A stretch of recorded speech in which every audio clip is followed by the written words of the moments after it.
This is the Hagmann and Hagmann report for today. It is Tuesday, July 7th, 2015.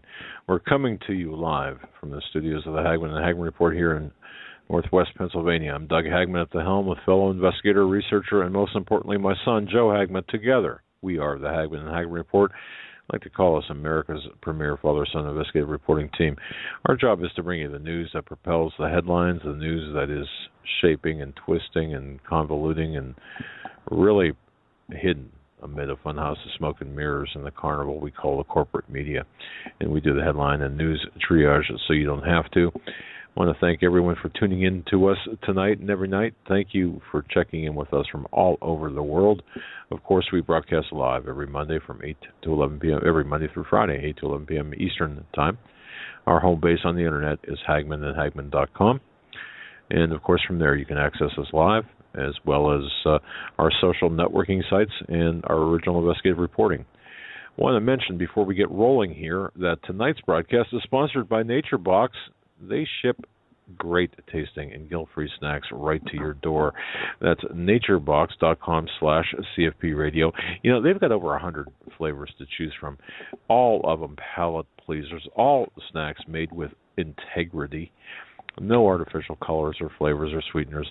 These snacks are fabulous. You can choose from over 100, such as pistachio power clusters, Big Island pineapple, mini Belgian waffles, and don't forget the chocolate banana chips. You'll love those. Folks, try NatureBox for free. That's right, for free. Going right now to naturebox.com/CFP radio. That's naturebox.com/CFP radio, or simply go to hagmannandhagmann.com. Scroll all the way down on the bottom left-hand side there. You'll find a link to NatureBox. It's our little world on NatureBox, and doing so gets you the free snacks. Just pay for the shipping and have at it. Boy, I'll tell you, you won't be disappointed. It's we're customers, we're consumers here at the studio as well as at our respective households. So we stand by what we talk about here. And tonight, we got a great show for you lined up tonight. As always, a real crowd pleaser, Dave Hodges, just a tenacious investigative journalist, and he's going to be on with us. Joe, welcome to the studio. Great to be here. We have Dave with us now. His website is The Common Sense Show, as well as his radio show on Sunday nights at 8 o'clock. The new time, and 8 o'clock. That's right. It will be here streaming live on Sunday night. Simulcast. Correct. Simulcast, Yep. At the Hagmann and Hagmann report. So, Dave, it's great to have you back on the show. Hey, it's great to be here, guys. It's been an interesting 24 hours. I was forced out of my home last night, and we had I've been living out here in rural Arizona, north of Phoenix, for about 13 years. And we had a monsoon storm like I've never seen. We had to abandon because we lost 3 big trees, and they were within striking range of the house. Wow. And, we barely got out because of the flooding. So we drove to the nearest town, which is about 15 miles away, and hung out in Denny's and drank milkshakes and ate apple pie. And my son got his homework done on his computer, and it was a real interesting time. We lost power for about, 8-9 hours. My goodness. Anyway, no worse for the wear. And here's what's weird, guys. If I was a bigger fish in the sea, I would be paranoid, because last night, and they even showed this on the TV radar, and we saw this morning, this storm went over this small area where I live. I don't know, probably about 30 square miles, or it might be 1,700 homes. And the storm went back and forth 4 times. It would come in from the west. It would clear for a few minutes and come back in from the east. I was thinking, let's see. Is HARP after me? What have I done lately? Well, you guys are all right. Yeah. Any damage to your home or anything, Truly, a lot of emotional damage. My wife was in tears this morning. We lost a really big mesquite and 2 others, and it was it's sad because you kind of mark the time by these trees, and but no, we didn't have any structural damage, thank goodness. The Lord protected us, and we were able to get out of flooded roads without any risk. some of our neighbors weren't quite so lucky. Some of our neighbors had a little bit of damage. We still have about 90 homes out here. I just saw our postmaster from the area, and she was telling me that we still have about 90 homes without power, and hers is one of them. Oh, my. So it was one heck of a storm. I've never seen that where a storm backed up, went back and forth 4 times. Never have seen that. That's incredible. Wow. You know, the weather has been weird all over the country, actually. I'm sure tomorrow night we're going to be talking about that with Dane Wigington and Steve Quayle when we talk about the aerial chemtrail spraying. But yesterday I was talking with a repairman who was at my home, and I got to tell you, Dave, he came in and he said, "You know something?" He said, "The sun is shining 2 blocks away from you on, basically all sides, and you've got like a cloud over your house." And I was thinking back to, the days that I would watch cable television and Married with Children, where I think it was where the guy, his name was Al Bundy, would have a cloud over his house all the time. And it was really strange because it was just that one cloud, and it was raining really hard over, I think maybe 3 or 4 houses, and where I live. So, and we were getting the brunt of it. So we have a dark cloud over our head as well, but not quite like that. Not quite with the destruction potential. Yeah, I got two guys out here that are pretty avid listeners that live on my block, very short distance away, and one of them accused me this morning of bringing the bad weather. If you didn't cover that stuff, Dave, that we wouldn't be under attack. Did you know that storm backed up 4 times? So yeah, I'm already taking some heat over this. So, yeah, but no worse for the wear. But as I look out to the northeast, the storm clouds are forming again and coming down off Rocky Mountains. Yeah, we live between 2 mountain ranges, and we don't generally get bad storms, but when they're bad, they're really bad. So we survived. Maybe it's an omen of to come, guys, because I got to tell you, I got a bad feeling in my bones. In fact, I was talking to Steve Quayle yesterday morning, and we were talking about, doing some things, in December. And he said, if we make it that far. And I was thinking the same exact thing. When we mentioned the month, I'm thinking, man, I wonder if we're going to make it to December. Because every time I turn around, I find more and more evidence for FEMA camps.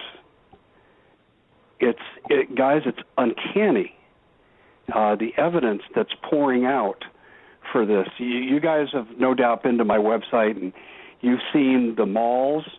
We have malls, and for the listening audience that may not have been to thecommonsenseshow.com for a while, I have published pictures sent to me by eyewitnesses on the ground of malls, and some of these malls are closed. These strip malls are closed, and yet someone's coming in and building guard towers on them. It makes no sense why you would do this with a closed mall. And then there's newer construction, and I wanted to mention this in terms of Marana, Arizona. Marana, Arizona is on I-10, and it's I-10 connects Phoenix to Tucson, and the two cities are about 120 miles apart. And Marana is a bedroom community, probably 15 minutes north of Tucson. It's a community of about 34,000 people, and they're building a mall off with the Twin Peaks Road exit off of I-10. And there is nothing there. Nothing. No thing. I mean, it's, guys, I've got aerial photos I published. There's not housing development, no apartments, no other retail, just this mall in the middle of nowhere. And Marana is only 34,000 people, and I'm told that the nearest housing development's probably a good 8-9 miles away. Who's going to drive there? No one's going to drive there. And this mall has no less than 5 guard towers. I mean, you look at it, it's guard tower stuff. You don't need an imagination. It's not like looking at the clouds and you see Snoopy. These are real, bona fide guard towers. And there are 5 of them around this mall that no one's going to be coming to. There's no anchor for the store, and this is what I get from the locals. And guys, here's the big catch. It's right next to the interstate, and it's right next to railroad tracks. And I think we both know, or all of us know, what that means. Yeah, that's interesting. Now, you've got some, actually from your article today, it is today, I just want to make sure, under the title, Every NFL Stadium is a FEMA Camp in Hiding, you've got the images. And folks can go to HagmannHagmann.com on the right-hand side. We're linked directly to Dave Hodges' website, thecommonsenseshow.com. But you've got images of the Marina Mall, middle of nowhere, next to railroad tracks, with these structures. They're guard towers, I guess. I mean, a guard tower. Back a couple of days, I've got aerial photos, ground photos. I probably have 50 photos of those malls. I had a gentleman named Harold who sent me a bunch of photos that I couldn't upload to the website. So I put out an article, a request. Hey, guys, could you check out on the mall down there at Twin Peaks Road, I-10, north of Marana? And the next day, I had 50 photos. And those have continued to grow. And I, fortunately, because of great listeners and great readers that I have that are willing to get off their backside and go do something, sent me all these wonderful photos. And boy, FEMA camp in waiting. And just the way it's constructed like a prison compound. But see, it's not just Marana. I don't want to have people think this is an isolated case. I've got a photo I published, 10 days ago, of a strip mall in England, near Birmingham, England, that's closed. And the person showed me before and after photos, and they put guard towers on them, on a strip mall that's closed. Same thing up in Washington State. I've got the same exact thing. And I've got these photos people are sending me from I can't keep up with my email. I've probably, in the last 6-7 days, have probably had somewhere around 5,000 emails. And I'd say probably 80% of them are people sending me pictures of structures that could be FEMA camps in the way they're designed. And a lot of it is the malls around the country. I mean, from Tampa to Charlotte to Atlanta to Denver. It's incredible, guys, what I'm getting here. And there's too much of a pattern for this not to be real, that we're now seeing a change in architecture to where guard towers are becoming the norm. Now, I've had people try to write to me. I suspect they're COINTELPRO, but they write to me and they go, oh, this is just architectural design. You're making something out of nothing. Well, I would almost believe that, except, guys, they're doing this on malls that are closed. That doesn't make any sense at all. And it's not just the malls that they're doing this with. It's the schools. And, Doug, when I pointed you to my article on Sunday, you had a real noticeable reaction when you saw some of those schools that I published, like Regis Jesuit High School in Southwest Metropolitan Denver. I mean, is there any question when you look at that's a guard tower and prison fencing? And then that high school in Brooklyn, New York, I think it was called South Slope, and the barbed wire, the heavy fencing, the metal doors, and the cameras. Incredible. Yeah. The Park Slope School in Brooklyn, New York. That's right. Oh, that's it. Yeah. And man, oh man, it's all over the country. And you go around the Phoenix metropolitan area here too, and I've been hypersensitive to this now since these things have arisen with regard to FEMA camps, and these schools are being constructed like prisons. And in some places, I had a lady send me some pictures from elementary schools in Atlanta that have guard towers in the center of the school. It's mind-boggling. So we see, the malls are set up for FEMA camp conversion. And I should mention this too, Doug. This is a real important point. Back in 2012, I published an article in which I noted that DHS and Simon Properties had reached an agreement that Simon Properties would allow its facilities to be used for emergency centers. And they even used the word detention in the description, detention centers. And Simon Properties is the biggest owner of malls and strip malls in North America. And what's interesting is on most of these photos that people have sent me, because they read the articles, and so they know I'm looking at Simon Properties, they will go get a property deed, and they'll go, this is a Simon Property Mall. The one in Marana is ultimately owned by Simon Properties through a subsidiary. So it's to me, there's your DHS FEMA camp connection, but that's not all. At the same time frame in 2012, the DHS signed an agreement with every major league sports league to do the same thing.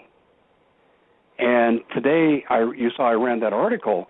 Every NFL stadium is a FEMA camp in hiding, and it's not just the NFL. It's the NHL now in their arenas, the NBA in their sports arenas, Major League Baseball in their stadiums. But I published photos in there, and I showed how their practices for admissions are just like the TSA. Their practices before they let fans come in. They're separating, like in Kansas City Arrowhead Stadium where the Kansas City Chiefs football team plays, they're separating men and women, just like they do in a FEMA camp. And someone wrote to me after they saw that sign in today's article and said, that's UN signage, Dave, for detention camps. And he was breaking it down for me, and I'm going to study it more, after the show tonight. Yeah, I didn't even catch that part of it, but this gentleman was explaining this, and I've got to go do some research because I think there's a fair chance he's right. But they're doing the metal screenings, the wanting, and I have a confession to make, guys, and I'm almost ashamed of myself. My wife 10 days ago said, what do you want to do on the 4th, honey? And I said, I don't know. We were supposed to do the fireworks thing and have some hot dogs and hamburgers. And she goes, why don't we go down to the Diamondbacks game? And I wasn't thinking. And I said, yeah, that's fine. I love baseball, and fireworks would be a good family night. So I took the family down there, and we come up to the stadium where the Diamondbacks play, and they had about a dozen security lines out to the street. And I'm thinking, oh, my gosh, why am I here? And you could see the TSA door frames you got to walk through for metal screening. And, here we are. And I'm thinking, why am I doing this? So the 20 minutes I'm sitting there in line, I'll never get back. And finally we get up to the line. Now, I'm just wearing gym shorts and a T-shirt. And they have the same thing they have at the TSA. You take out your wallet, you take out your keys and your cell phone and all that stuff, and you put it in. Now, I had nothing on me, nothing, just my body and my clothes. Well, I didn't know I set off the detector, so I walked through thinking I'm pulling my stuff out of this little can, and the guy goes, step over there to secondary. I said, I don't know what you're talking about. Secondary? What's that? Over there, right now. And this guy was unbelievably harsh. I said, can you please explain to me what I did? He goes, you set off the alarm. Weren't you paying attention? And he was just berating me. And finally I looked at him and said, how many terrorists you caught today? And he looks at me and I said, how many terrorists you catch today? He goes, just get over there before I throw you out. So then this guy comes up to me and I says, well, we're going to have an understanding here. You're not putting your hands on me. He says, no. I says, good, because I said I'm already married. So he gets the wand out and he starts wanting me. And I said, how does it feel to, I said, do you know how many people TSA has ever caught with this kind of equipment at the airports? He goes, no. I said, 0. None. How many have you caught today? He just looks at me, says, have a nice day, sir. In other words, what I told him is you guys are so full of crap out here. You're subjecting these people to massive violation of Fourth Amendment rights. You're terrorizing these people. You're making them late to get into the game. You're inconveniencing them. It's 110 degrees out here in Phoenix, Arizona in July, and it's just unbelievable, Doug, what people put up with. And I will never go back. I don't fly. And I've written to all the airlines, and I said this is why Dave Hodges doesn't fly. Last time I flew was to go back and see my mom right before she passed, and I made an exception. But generally, if we want to go somewhere, like we're going on vacation, we are not flying. We're driving. And I will not go to another professional sporting event again. In fact, when I walked through the metal doorways there, I interlaced my fingers and put them behind my head. Like I was hostage. Oh, yeah, it drew a little laughter from the people, and I think that's why that guy was so mad at me. Because I was trying to make a mockery of the whole situation. Well, this is why I don't know why Americans put up with it, and I want everyone listening to me say, I forgot for a second, family night, 4th of July, baseball, hot dogs, fireworks, and great family night. And I had fun once I was in. We had a good time. But just the pain in the rear it takes to go to a public event today, don't go, people. Listen to me. Save your money. Thank you. Stay home. And honestly, if everybody did that, these people would be screaming at DHS that we're not going to do this anymore. We're losing too much business. Dave, I've often said this, that if we just stop flying, and I mean, look, I understand there are people who believe that they've got to fly for business, but it's certainly not the majority. You've got a lot of families going to. I mean, when I look at the airports and seeing who's flying, a lot of the people there are going on vacation. If you take that discretionary travel and just not fly, but in so doing, you also tell the airlines why, like you did. We could change things, and the same with the stadiums. I remember, Dave, when you were 2-3 years ago, when you and Alex Jones were talking about this very issue about TSA coming to stadiums, and people scoffed and said, "Nah, Yeah, that's exactly. I said this was coming. Yeah, it's coming to trains. It's already in trains and a lot of train stations, but buses, and now I'm understanding. Now people are going to say, "Oh, Dave, you're over the top on this," but listen to me, folks. Interstate highway security roadblocks. And I've got the inside information from my local state patrol here in Arizona. I know people who talk to me. And on I-17 between Flagstaff and Phoenix, on the side of the road, they have the strips laid out. So if you go down the wrong way, they flatten your tires, and the video equipment. Oh, and man. I-17 running through the edge of the Rocky Mountains, and they're going to be doing stops. And they're going to be doing the get out, we think you're a terrorist, we need to strip search you, we need to feel up your mother, because this is what, you've seen the stories with TSA. Sure. Now, I will say this, at the baseball game, they didn't try to put their hands on me, nor would I let them. I'd go to jail for it, let someone, do to me what they do at the airport that I won't permit to have happen. But we have power. You look at Walmart, and they practice slave labor overseas. They're complicit here in Jade Helm, and we can get into that a little bit tonight, too. Absolutely. But, people need to stop shopping at Walmart. Forget the fact that prices are a little cheaper. I mean, is your freedom for sale? That's what you have to ask yourself. When you go into Walmart, what you're saying is, hey, I'm here to save a few pennies and the Constitution be damned, and I don't care about my civil liberties. Amen. And people just need to stay away out of the Walmarts, the Kmarts, the slave marts, the NFL, the NBA. You want to go see sporting events. Doug, I was a college basketball coach. And actually, I kind of hesitate to say this because people really criticize me. I miss coaching, but I will not go back to college because I don't want the 4 to 5 nights away from home. I want to see my son run in his cross-country meets and do all that fun stuff. But I did take a job at a local high school coaching basketball.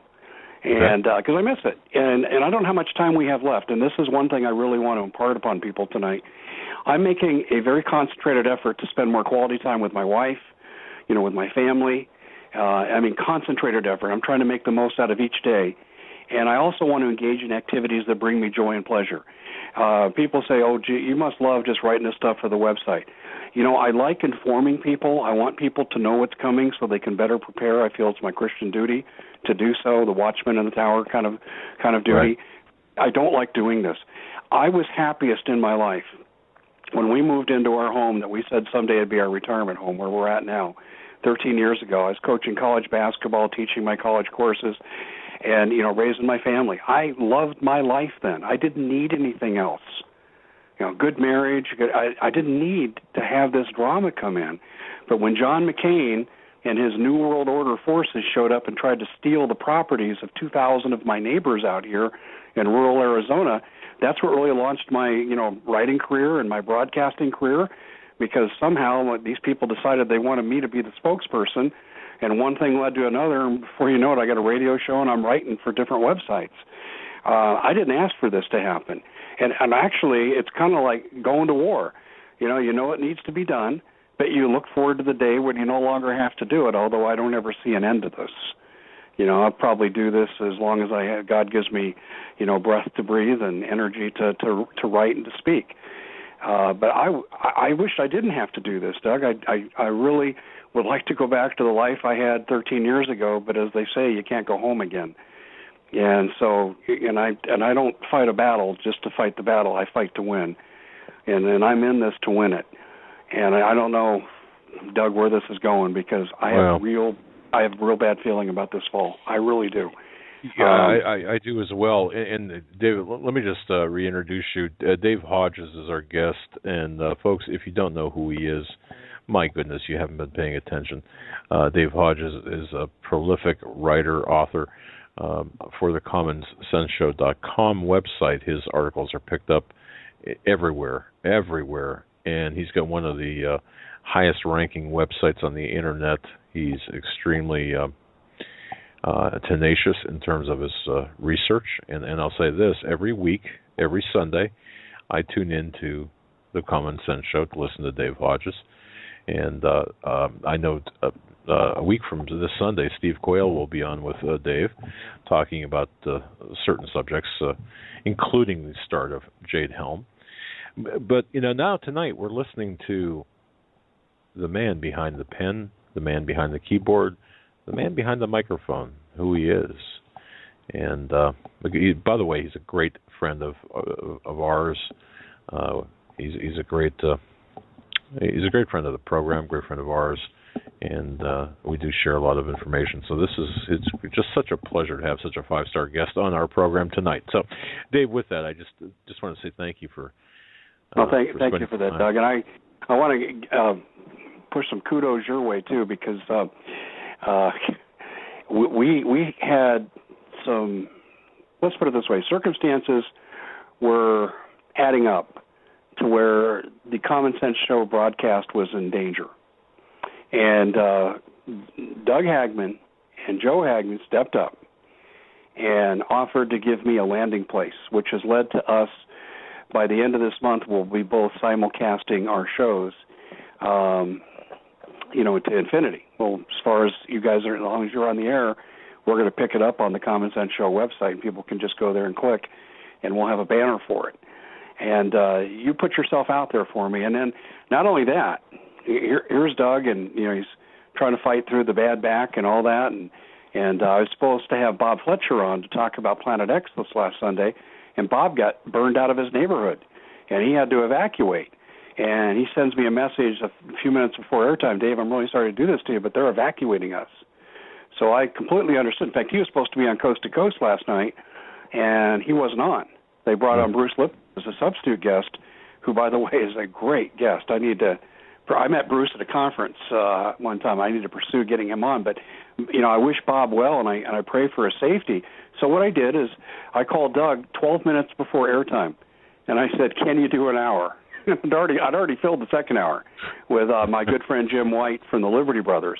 And Doug, just being the trooper he is, said, yeah, I'll do that. So thank you very much for doing that. We had a quality broadcast.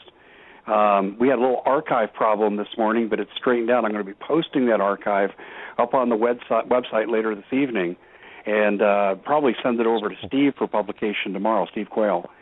That's cool. But thank you very much for doing that, and I'm glad to see that the Hagmann and Hagmann Report and the Common Sense Show are starting to combine forces here as we simulcast each other's show. We need to do that, Dave.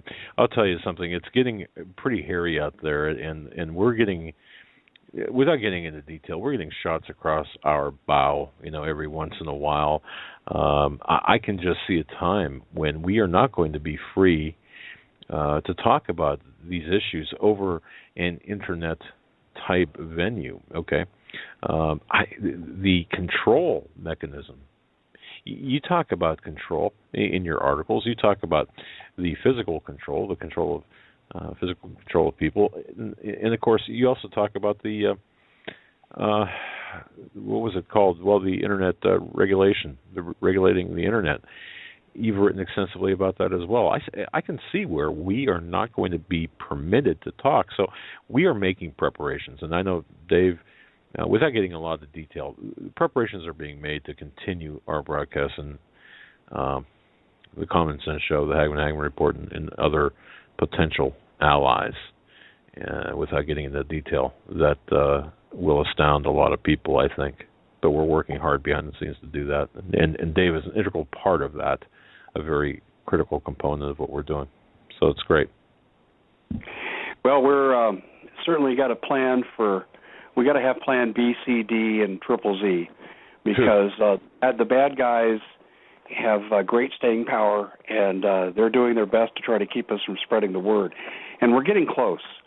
And for everyone listening, say, is that day ever going to come when committed followers of the Hagmann and Hagmann Report, it's going to pay off and we're really starting to change things?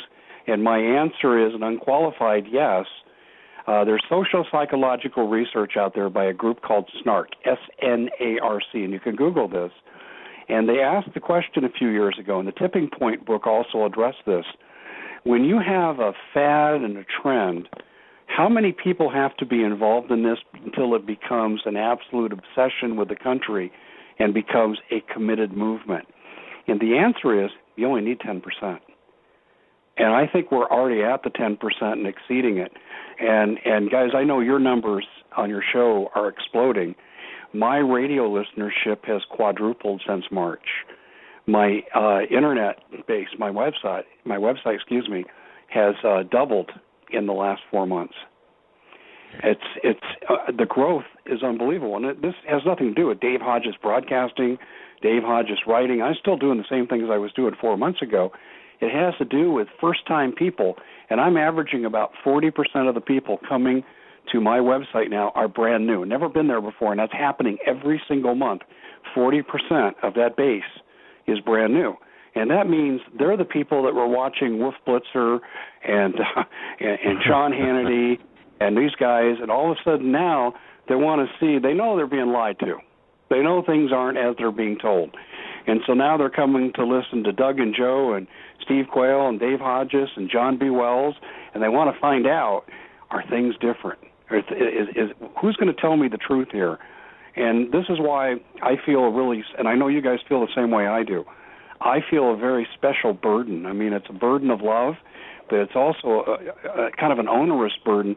I need to be accurate. I need to be on top of my reporting, because right now I think people are making life decisions based on some of the things that we broadcast and what we write. And that is a tremendous responsibility. And really, when I think about it, the gravity of it scares me.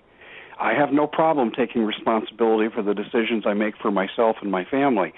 But when we're talking about people that follow us and the numbers that are following right now, it scares me, because I'm afraid of saying the wrong thing. I'm afraid of giving people the wrong message, and it doesn't work out. That's really, of everything I do, guys, that is my biggest fear right now, would be to say anything that would bring harm to someone because they listen to Dave Hodges.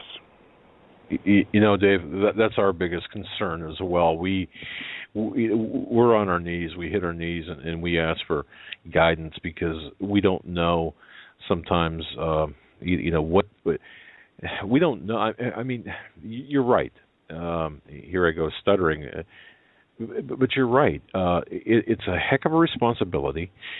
And when you put up, for example, these images, these photographs, to me, they're clear cut. I mean, for example, right now on monitor 1 here, I'm looking at the stadium entry line. Families on one side, female on the other side.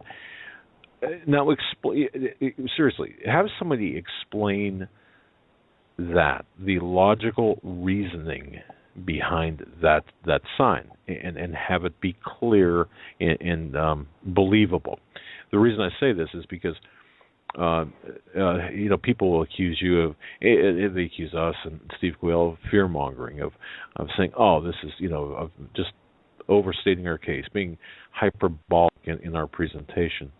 Well, I look at just that one picture, and this is just one example of many. And I ask anyone in the mainstream media to really justify a sign like that, or outside of conditioning, justify the purpose of something like that for stadium entry. I know I kind of went sideways on that topic, Dave. You're right. I know you didn't go sideways. I feel the same way that you do. This is why you may have noticed a trend in my writing over the last 3 or 4 months. I've gone a lot more to photographic imagery and a little less on the literary. I used to average about 22 to 2,300 words an article now, and ballpark is 1,400. And I've gone more to graphics and imagery because there's nothing like a picture to really convey the message. And when you look at these people who are in line to go to an NFL football game, and if you go to thecommonsenseshow.com in today's article, you can see this, where on one column of pictures I'll have what TSA does, extremely invasive, Fourth Amendment violations. Really, it's sexual assault, second-degree sexual assault. They should be doing 5 years for each instance. And then on the right-hand column is a very similar picture, the exact same kind of poses and intrusions, and only it's NFL game. So you have TSA on one hand at the airport and NFL on the other, and there are your pictures. And what I find that people get, I could write, hey, there are guard towers, and KDW from Aurora, Colorado wrote to me and said, I saw guard towers on such and such a mall in a school. There's nothing like a picture. That's right. And this is why I've slightly modified, the approach I've taken to my writing now, because people want to say, well, show me the proof. Okay, well, I put a hypertext link in there, and some people don't get that. I'm not going to be insulting here, but some people don't get that. So what I do then is I'm thinking, okay, I'll put the hypertext link in, and I'll also add a picture if it's available. And that seems to be really my best responses to articles is really when I have good pictures. So what I do is every week, I have a little trick here, and it's not very clever, but it's been effective, is every week on Sunday, I run the same article and say, be a part of the Common Sense Show team and send us your pictures, your storylines, your descriptions, and your videos. And my gosh, have people ever responded in force? And to those who are listening who do that, thank you. Thank you very much, because here's what people criticize me on, guys. This is kind of funny. When I first published the pictures of the Marana Mall, and the person wanted me to use their name. They were proud of the work they did, as they should be. So I put it out there. And then someone wrote to me in the comments and said their name and go, who the hell are they? You shouldn't be quoting who. They have no sort. I'm thinking, do you understand they just sent a picture of what we're talking about? That's the best journalism there is. Yeah, exactly. You don't need a sheepskin hanging on your wall to obtain evidentiary proof, photographic documentation of something that's in clear visual range. And I find too, and boy, I find that a lot of people are really in a very serious state of denial about the lateness of the hour and about the events that are taking place around them. And it's kind of an evil genius in a way by the powers that are doing this. That, for example, you can attempt to justify an image like the stadium entry line image that you've got up there, or you can attempt to justify or explain away certain security measures at the games, college games. But it really doesn't. It's just pablum for the uninformed mind, in my view. And it, oh man. So what I'm seeing and folks, go to thecommonsenseshow.com, thecommonsenseshow.com, and please bookmark that website. Take a look at all of Dave's articles, including his latest, the images. Tell me that the images don't send chill up your spine. Man. Oh yeah, I know. I actually went back for this NFL nonsense because it started in a big way for the 2013 football season. So, we're coming up on 2015, so not quite 2 years ago. And the Arizona Republic ran a big article on the new security procedures. And, of course, they're owned by Gannett, and so they're a big globalist mouthpiece. And therefore, everything from, vaccinations to there are no chemtrails and no Agenda 21, and you get the idea. So they ran this article about NFL game security. And it's so draconian. Women can't take purses. Everything has to be in a clear plastic bag. And so they interviewed this one gal who she brought her purse mistakenly and had to go back to her car. And her daughter, her teenage daughter, said, "So why do I have to show my tampons in a clear plastic bag?" That was in the article. Not trying to be thick or gross here, and I'm saying this to the audience. I'm not trying to be graphic, but this was in the newspaper article. Well, this gal got it. You know, Mrs. Kish's daughter, Amanda, got it. But there's this other lady, they interviewed her, and she didn't seem to like it. But here's what she said. I'm going to quote. "It's kind of a nuisance, but I do understand the rule. It's a whole new world, and you've got to follow the rules and regulations to be safe." You know, that woman must have been absent that day that they covered Benjamin Franklin's famous quote that said, "Any society that gives up a little liberty to gain a little security will deserve neither and lose both."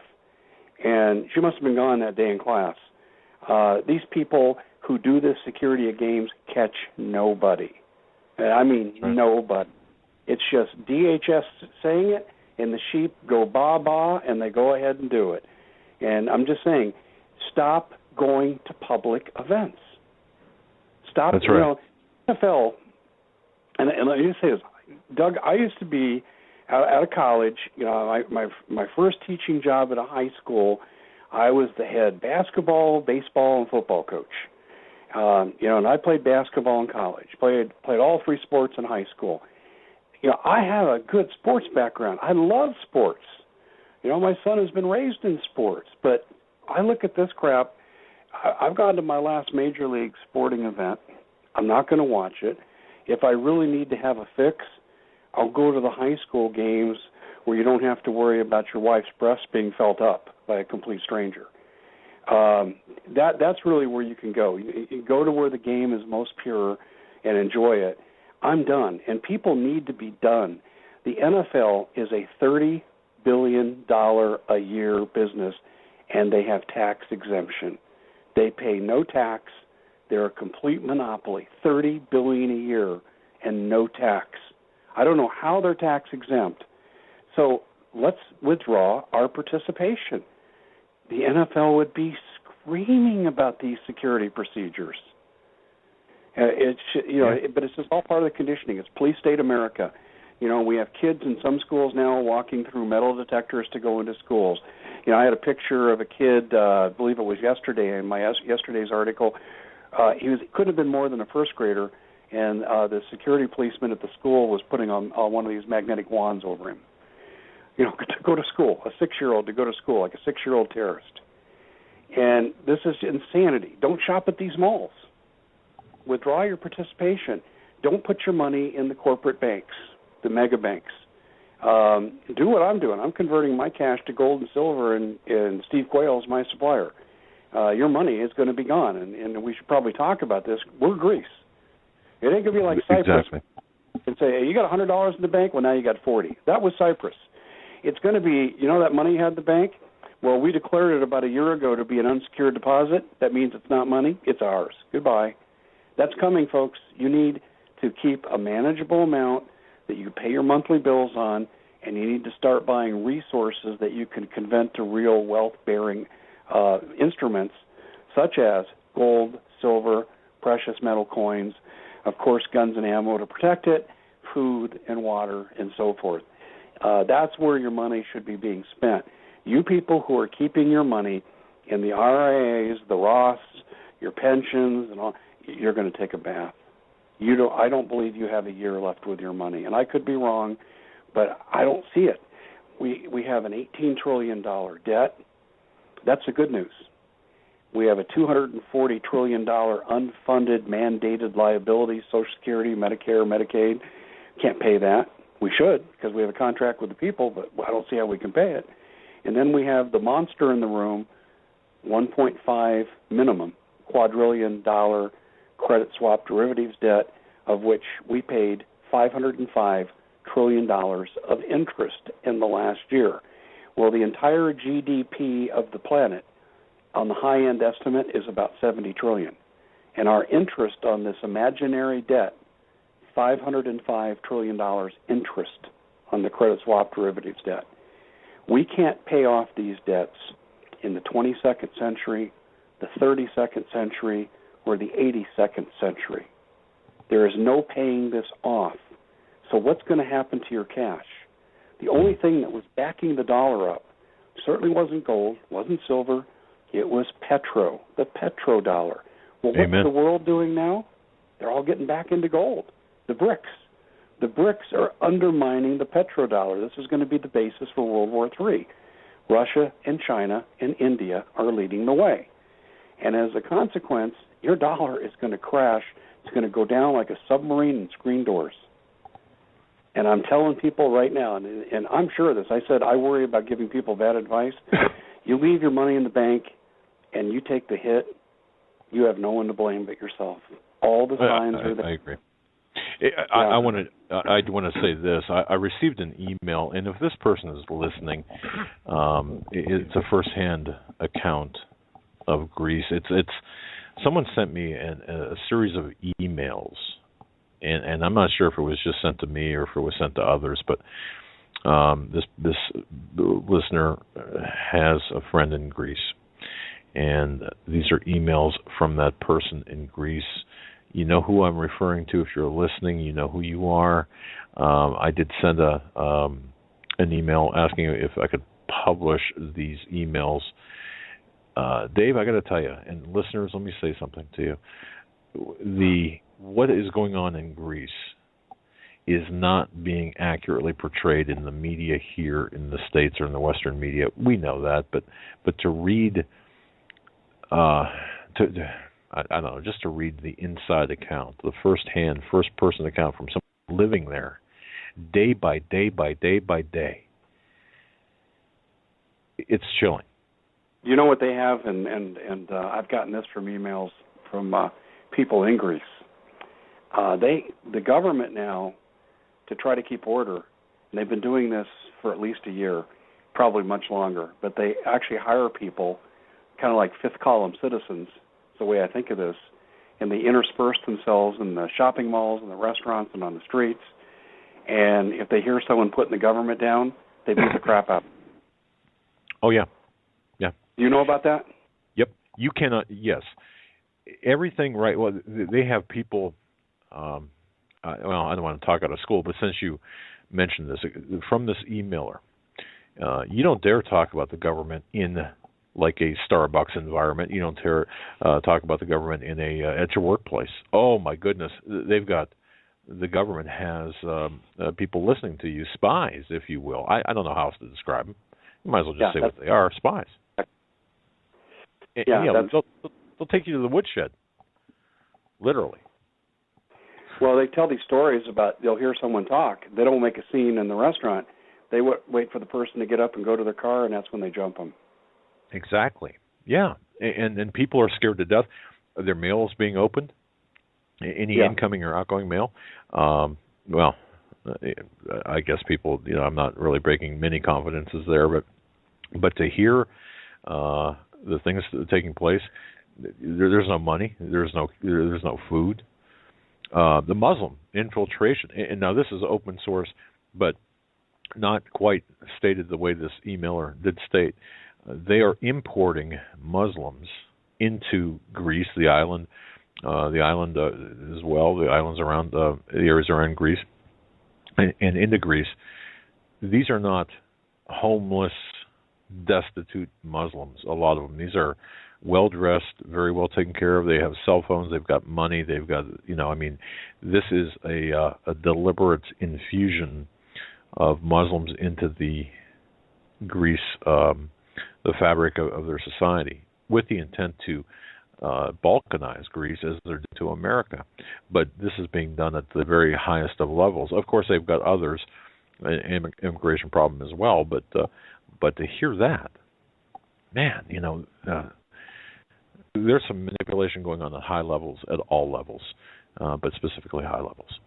Well, we have the refugee resettlement program, and 9,000 Syrians, and I don't think we're exactly popular with Syrians now, given the fact that we made the civil war go the direction that it's going, and we brought 9,000 Syrians into Idaho.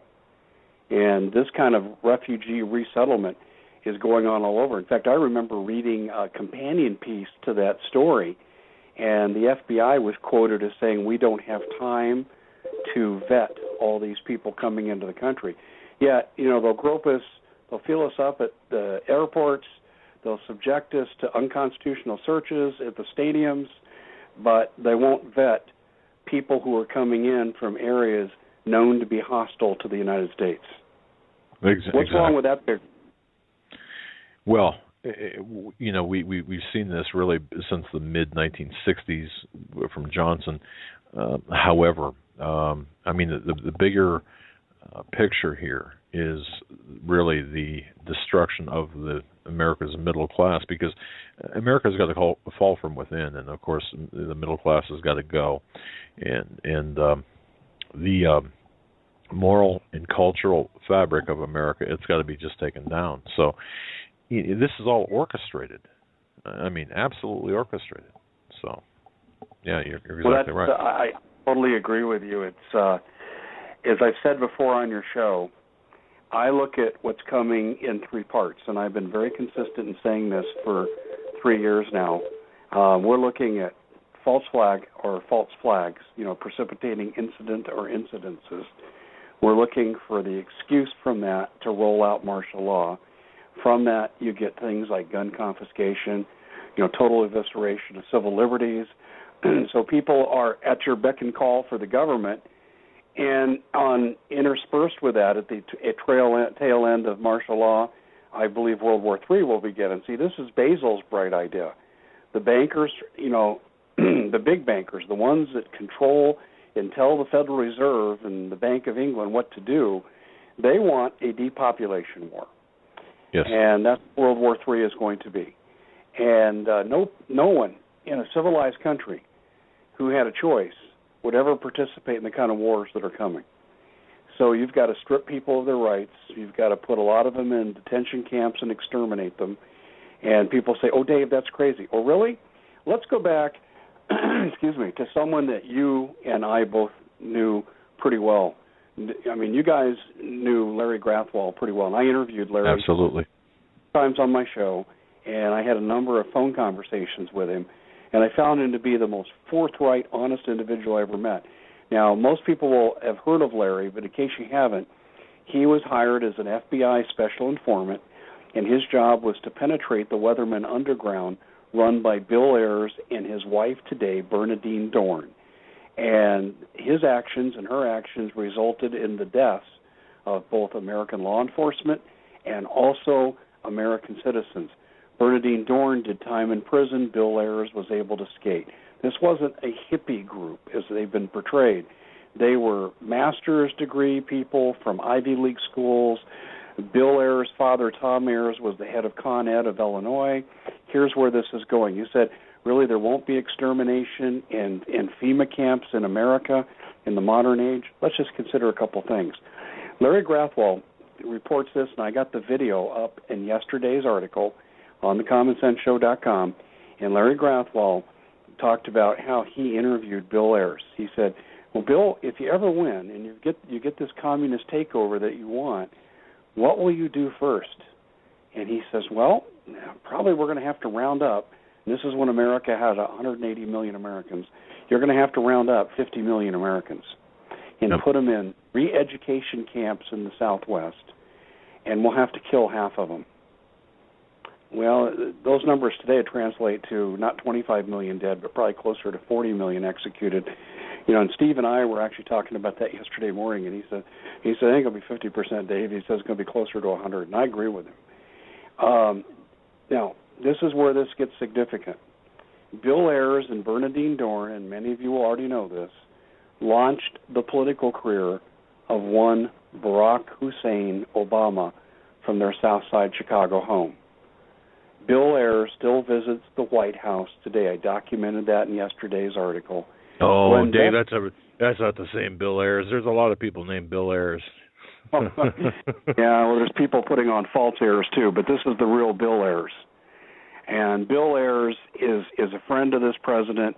He's unashamed. I ran an interview that Elders did with Sean Hannity, after Bill Ayers was on, and he was unrepentant about the terrorist activities he was involved in, the bombs that he set off. One of them resulted in the death of a San Francisco policeman. Yep. He could care less. And this is the guy who launched Obama's career. And we're not supposed to be worried. And the fact that he still has contact with Obama, and this man is unrepentant for his actions, these weren't youthful indiscretions. He's proud of what he did. That's why I put the Elders interview up there with Sean Hannity, to show that this man hasn't changed. So here's the mindset that was present when he and his wife launched the career of Barack Hussein Obama. We should be really worried about what's coming. But even if we, I didn't mean to overtalk you. I know there's a little bit of a delay here, but I don't know if I ever said this, Dave. I wanted to tell you this before this escaped my memory here. Joe might remember this. I'm not sure how much we did off air. I know we did a lot off air. Larry Grathwell and I and Joe. I mean, we had a lot of many off air conversations.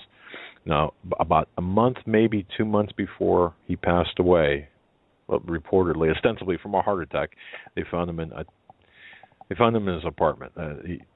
After not hearing from him for a period of time. I'm just not going to get into the details, but there's some really odd things about that. But we were talking, and I think some of this did make it to the on-air interview that we did with him, I think maybe 2 or 3 months prior to his passing. We were going to pick him up or go with him and confront Bill Ayers with cameras and microphones, and we were going to act as his kind of, I don't know, I don't want to say bodyguards, but accompanied. We were going to accompany him, and in fact, we were planning on doing this when Ayers was going to be speaking at a university. I think it was outside of Chicago, perhaps. I know he lives there, but he had a speaking engagement, and we were talking about doing this, about confronting him and getting him to admit on camera, or at least confronting him with because Bill Ayers never. And Larry Grathwell, Larry Grathwell never confronted Bill Ayers publicly, or Bill Ayers would never allow Larry Grathwell to confront him publicly and ask questions. So we were going to make that happen. I just wanted to, and then 2 months later, he's not with us any longer. Now I'm just stating a fact, okay? Well, Larry's daughter, who I believe lives in California, does not believe that was an accidental death. No, I get that. The natural death, yeah, I get that. It's difficult because you're dealing with family members who have families of their own, and there's a fear factor there, and there's a concern there, and you're dealing with some people who are pretty nasty people. So, yeah. I know you've got a break coming up. And so we come back, I want to bridge the gap here after the top of the hour with talking about Obama's legislative actions that make us look at his association with Bill Ayers and Bill Ayers' intent to want to kill. In 1968, he wanted to kill 25 million Americans to get America the way he wanted. I want to bridge that gap with Obama's actions in office as the chief executive when we come back. All right, sir. That'll be interesting. Yeah, we'll take that break now. Folks, you're listening to the Hagmann Hagmann Report on this Tuesday, July 7th, 2015. Our guest tonight is Dave Hodges. His website is thecommonsenseshow.com.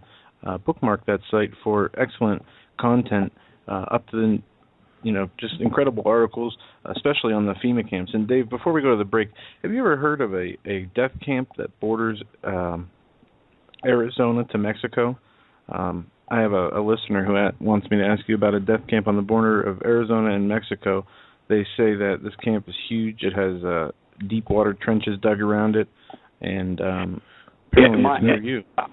I don't have direct knowledge of that, no, but I will tell you this. As I pointed out, with shopping malls and strip malls and stadiums and schools, you can make a FEMA camp about out of anything. Converted POW camps that held Japanese American citizens, keyword American citizens of Japanese descent, those have reportedly been converted to FEMA camps. Abandoned military bases have been. Alex Jones, when he did his piece with Jesse Ventura on conspiracy theory, they found a number of FEMA camps that look like playgrounds from the outside. So when you guys look at this, I don't have specific knowledge of what he's talking about, but I will tell you what's down on the Arizona-Texas border are ISIS base camps. In fact, Judicial Watch produced documentation 2 months ago that shows there is knowledge of this government and the Mexican government of an ISIS base camp in conjunction with the Mexican drug cartels 8 miles from El Paso, Texas, 3 miles from the Mexican border. That is well documented, and I've referenced that several times in print. You have, and you've done a fabulous job. And I'll try and get the information pulled up here about this specific thing and send it to you if I can. But we'll go to I'll stay and go down and look at it. I mean, it's probably about a 4.5, 5 hour drive for me, but, if I get something credible with some pictures and something that makes it look like it's worth my trip, I'll go down there and I'll photograph, I'll videotape, and I'll interview people. But I've got to have some basis to make me want to go. Well, I'll try to get the proper I've got where that came from. Okay. So. All right. Well, let's do this. Let's take our break now, and we'll come back on the other side and get into the Obama's legislative actions and how Bill Ayers plays into this. Folks, you're listening to the Hagmann Hagmann Report. Dave Hodges is our guest. We'll be right back after these short messages. Stay with us. And welcome back, ladies and gentlemen, to hour number 2 of the Hagmann Hagmann Report on this Tuesday, July 7th, 2015. Our guest tonight is Mr. Dave Hodges. His website is thecommonsenseshow.com. And let's get right back into it. Go ahead, Dave. You were going to talk about Obama's legislative actions and in connection with his connection to Bill Ayers. Well, yeah, so much to cover in so little time, but I think I just want to, for the purpose of brevity, just stick to 2 major points here. One is everyone will know, and I'll spend very little time on this, and that's the NDAA. And the NDAA, as everybody knows, allows the president or his designees to kidnap people off the street and deny them all due process. No one needs to know where they're at, or even if they're alive. They don't get legal representation. They don't have to have their day in court. And, of course, if you're ever tried under the NDAA and related enemy combatant designations, they can use hearsay evidence against you. You're not entitled to an attorney. I could go on, and it's a real kangaroo court. Well, that is designed to be the Gestapo. Let's go pull them off the streets and put them away in a deep, dark place so they can't wake people up. That's the NDAA. And that, I remember Chris Hodges came out and said the end of America when that passed. And I totally agree with Chris. He's 100% right. This is when we became a fascist, Gestapo, East German Stasi-loving nation. That's what we're under right now, those kind of regulations. But there's something particularly disturbing, and I've mentioned this executive order before on your show in a very general way, and tonight I'm going to be specific, and it's a little involved, so be patient with me. Excuse me, but I'm talking about Executive Order 13603, and I'm going to talk about 2 provisions. This is a very, very, very, very involved executive order. It's the control of everything in the country. I mean everything, from the clothes on your back to all food production to all water, everything. But I want to focus on 2 specific and very narrow things in this bill that should scare the living heck out of everybody. 13603, and you can find this on my website. I'm actually going to write about it again tomorrow and give it a modern twist into Jade Helm. And you've got Section 601, and this act specifies how far the government can go in terms of making you their slave. And I am not exaggerating with the terminology and vocabulary that I'm using. Section 601, I'm just going to read a couple of brief sections, then I'm going to go to Section 802, and this is where I'm going to send chills up and down your spine if you're not familiar with this. Section 601, the Secretary of Labor, in coordination with the Secretary of Defense and the heads of other agencies as deemed appropriate by the Secretary of Labor, shall, 1, collect and maintain data necessary to maintain a continuing appraisal of the nation's workforce needs for purposes of national defense. 2, upon request by the Director of the Selective Service and in coordination with the Secretary of Defense, assist the Director of Selective Service in developing policies related to the induction and internment of persons for duty in the armed forces. Now, that's just a basic old draft, but what to the untrained eye and someone who's not versed at all in constitutional law and procedures, what should catch anyone's attention who knows anything about the Constitution would be the fact that the Secretary of Labor is involved. This should be all DOD stuff. This should all be selective service stuff.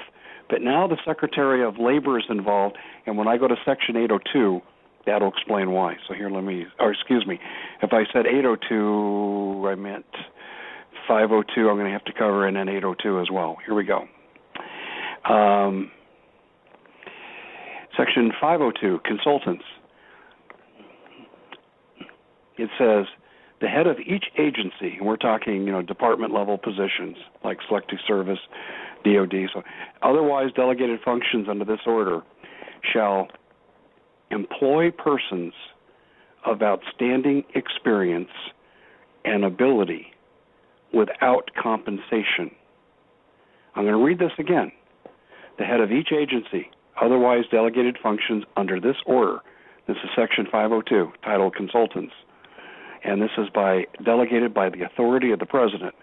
And they also cross-reference this in Section 710B, C, and Act 50, U.S. Code, applicable paragraph 2160B and C.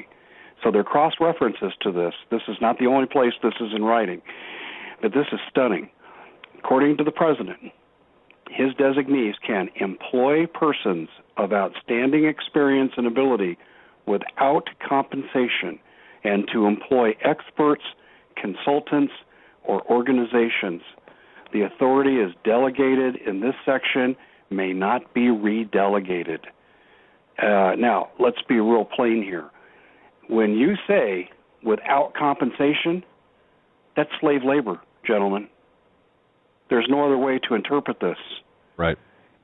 This section, Section 502 of Executive Order 13603, allows the President, in fact, let me mention this too, in peacetime and times of national emergency.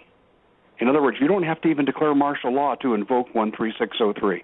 In peacetime and times of national emergency, that's a quote from this executive order, he can employ persons of outstanding experience and ability without compensation.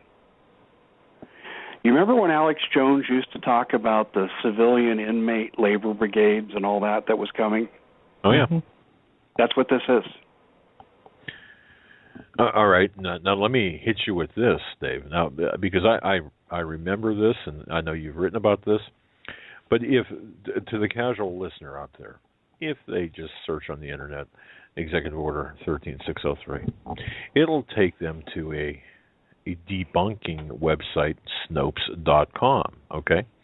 And we all know who funds what Snopes is, the husband and wife debunking team, okay? But they categorically deny the veracity of what this is all about, citing, for example, Hot Air, the website Hot Air, citing the website Outside the Beltway, saying that the timing of this release with respect to Hot Air, now the timing of this release might look a little strange, but this is really nothing to worry about at all, and it's really a revision update, if you will, of defense practices going back to 1939 roughly, or thereabouts, or the early 20th century. But what you've read, they don't even address that at all. I just want to. I don't know if you ever saw that or if you had to deal with that. Well, I don't even deal with those websites. I cite WhiteHouse.gov. Right. I go to the original source document for all my documentation on this. Exactly. So there's no question that this is from Obama. That every word in here that I just read is from the President.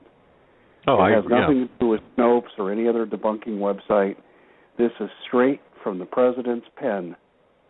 There's no question what I'm talking about here. This is slave labor of American citizens. You see, remember, I go back to, and this is why I read Section 601 first, because it said the Secretary of Labor in coordination with the Secretary of Defense. See, they want to have a military draft for World War III, but they also get a civilian conscripted slave labor force under the Secretary of Labor. Yeah. That's why they've subdivided conscription now under two heads. Right now, selective service, is basically a defense operation. It's not when Obama says it's not. That's when it becomes a slave labor operation. That means this. They could send you, Doug, to one place to do work, and they could send your wife to another place to do work. That's right. You have no say in the matter. This is slave labor, folks. I've read this at least 100 times, and I think this has been out since 2011, and there's no other way to look at this. Now, I believe that what most people say, they mean. They're going to do it. This is why I believe we're in danger from Jade Helm. Jade Helm may not go live, Jade Helm 15, but Jade Helm 16 or Jade Helm 18 or 20 might. They're not allocating these kind of resources, men and material, if they're not going to make this activity go live someday. Well, the same thing is true here with 13603. They're not putting this into print because they had nothing better to do that day. Clearly, there is an intention behind these words. And the intention is you, if you survive what's coming, are going to be slave labor. You will go where they send you, and you will do what they tell you. This is even worse than what the Soviets did back in the 1950s when they would assign people to their jobs and assign them an apartment and so forth. This is worse than that. Yes, it is. Yes. No, I totally agree with you. Don't think for one moment, David, that I brought that up to question the veracity of it. It just, what amazes me is the unwillingness of people to take a look, to take people at their word, like you just said. I mean, they didn't create this just because they had nothing better to do. I mean, words mean things, orders mean things. They're done for purpose, and it's pretty clear to me. My goodness. Okay. And I'll give you an example. I'm driving down the highway. It says 55, and there's a cop sitting off in the bushes with radar. The sign means 55, and that cop is going to separate you from some of your money if he catches you going over 55. The 55 was written on the speed limit sign because there was intention behind it. It's no different than 13603. There is intention to turn many people in this country into slave labor. Amen. And they already sanction it. I mean, come on, this shouldn't come as a surprise to anybody. You've got Walmart in conjunction with Jade Helm, big DOD operation with Walmart involved with Jade Helm. And what do we know about Walmart? Well, at Walmart, and this was covered in an HBO documentary a decade ago, Walmart, when they moved their factory into an area in China, they required the workers live in a local dorm, even though they have homes in the area. And the cost of the dorm, which are horrible living conditions, but the cost of the dorm exceeds the amount that these people are paid. And if they leave, they have to pay it back. If they stay and work, they don't have to pay it back. So that's slave labor. Yeah. That's virtual slave labor. And our government lets Walmart get away with this. We talk about human rights violations and how we need to be on the side of human rights, and there's a bunch of nonsense. Walmart, Nike, kids don't go to school. They work for 10 cents a day, as young as 10 years of age. They can't leave the assembly line unless it's their scheduled break, so they defecate and urinate on themselves so they can keep their job. I'm not making this stuff up, guys. This has all been in print. It's all been validated, and our government's just fine with that, and they let these people into these free trade agreements bring these products back into the country and undersell American manufacturers at the cost of slave labor. So if the government sanctions this with regard to foreign trade and this trade imbalance we're suffering under, then why should anyone be surprised under 13603 that they want to turn you into a slave? And that's exactly what's going to happen. Steve Quayle's spoken about this many times. We are going to be the ones that are going to be engaged in the slave labor. I mean, that's the intent here, of course, to take away the assault on the middle class, removing the middle class, and any semblance of freedom that we've got. We're going to be the ones making the junk for for the rest of the world. I mean, that's the intent, is to enslave us, those who are productive, and of course those who are not productive. Well, we don't have much of a future here, do we? No, I was just thinking this as you were speaking. I believe very much in having purpose in life. And when my life no longer serves my Lord and I no longer have a purpose on this earth, it's time for the Lord to take me. And I will not go to a slave labor camp and engage in the manufacture of goods that I know are going to be used to harm people. And that's what this will be all about. I will not. I'll forfeit my life before I do this. And I think of enough of us. Again, it's just like Gandhi. If you stop flying, they do away with the TSA.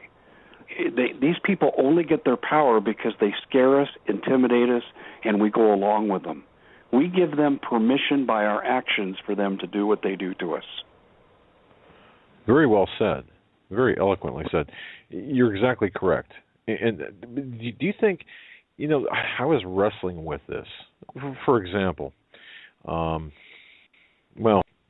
was a different topic, but we'll bring it back to the TSA. We'll bring it to what we're talking about here. Do you think, Dave, are there enough people who would be willing to not go to an NFL game or even a college game where there's TSA, or stop flying? Are there enough people? Are there enough people out there willing to make that sacrifice right now? Not enough. Not enough. All right. I wouldn't say not even close. No, I hadn't been to an NFL game for a while, and I grew up, in the shadow of Mile High Stadium, was a Denver Bronco fan, and my dad and I used to go to a lot of games. Great memories I have of my father doing that. So, there was a time, when life was a little less busy, I used to go out and see the Broncos, and they'd play in San Diego, which is, an hour plane ride or a 6-hour drive. And, my wife suggested, God bless her, because she knows, my background. And she said, why don't we go out to San Diego for a weekend, see the Broncos play San Diego? And that's when I discovered this part of that article I read to you about the new NFL procedures. And I looked at it and go, heck, no, we're not doing this. And it's just, but there's not enough of us who are saying no. I want everyone to listen to this very carefully. Do not go to a corporate restaurant to eat. Don't go to a chain store. Go to mom and pop. They're so glad to have you in there because their livelihood depends on it. You get these corporate employees, you get any kind of treatment, luck of the draw. But go to mom and pop stores, and if you have to eat out, that's where you eat out. And shop at your local stores. Don't shop at the corporate chains. You're feeding the beast when you do this. We could collapse the globalist economy from within.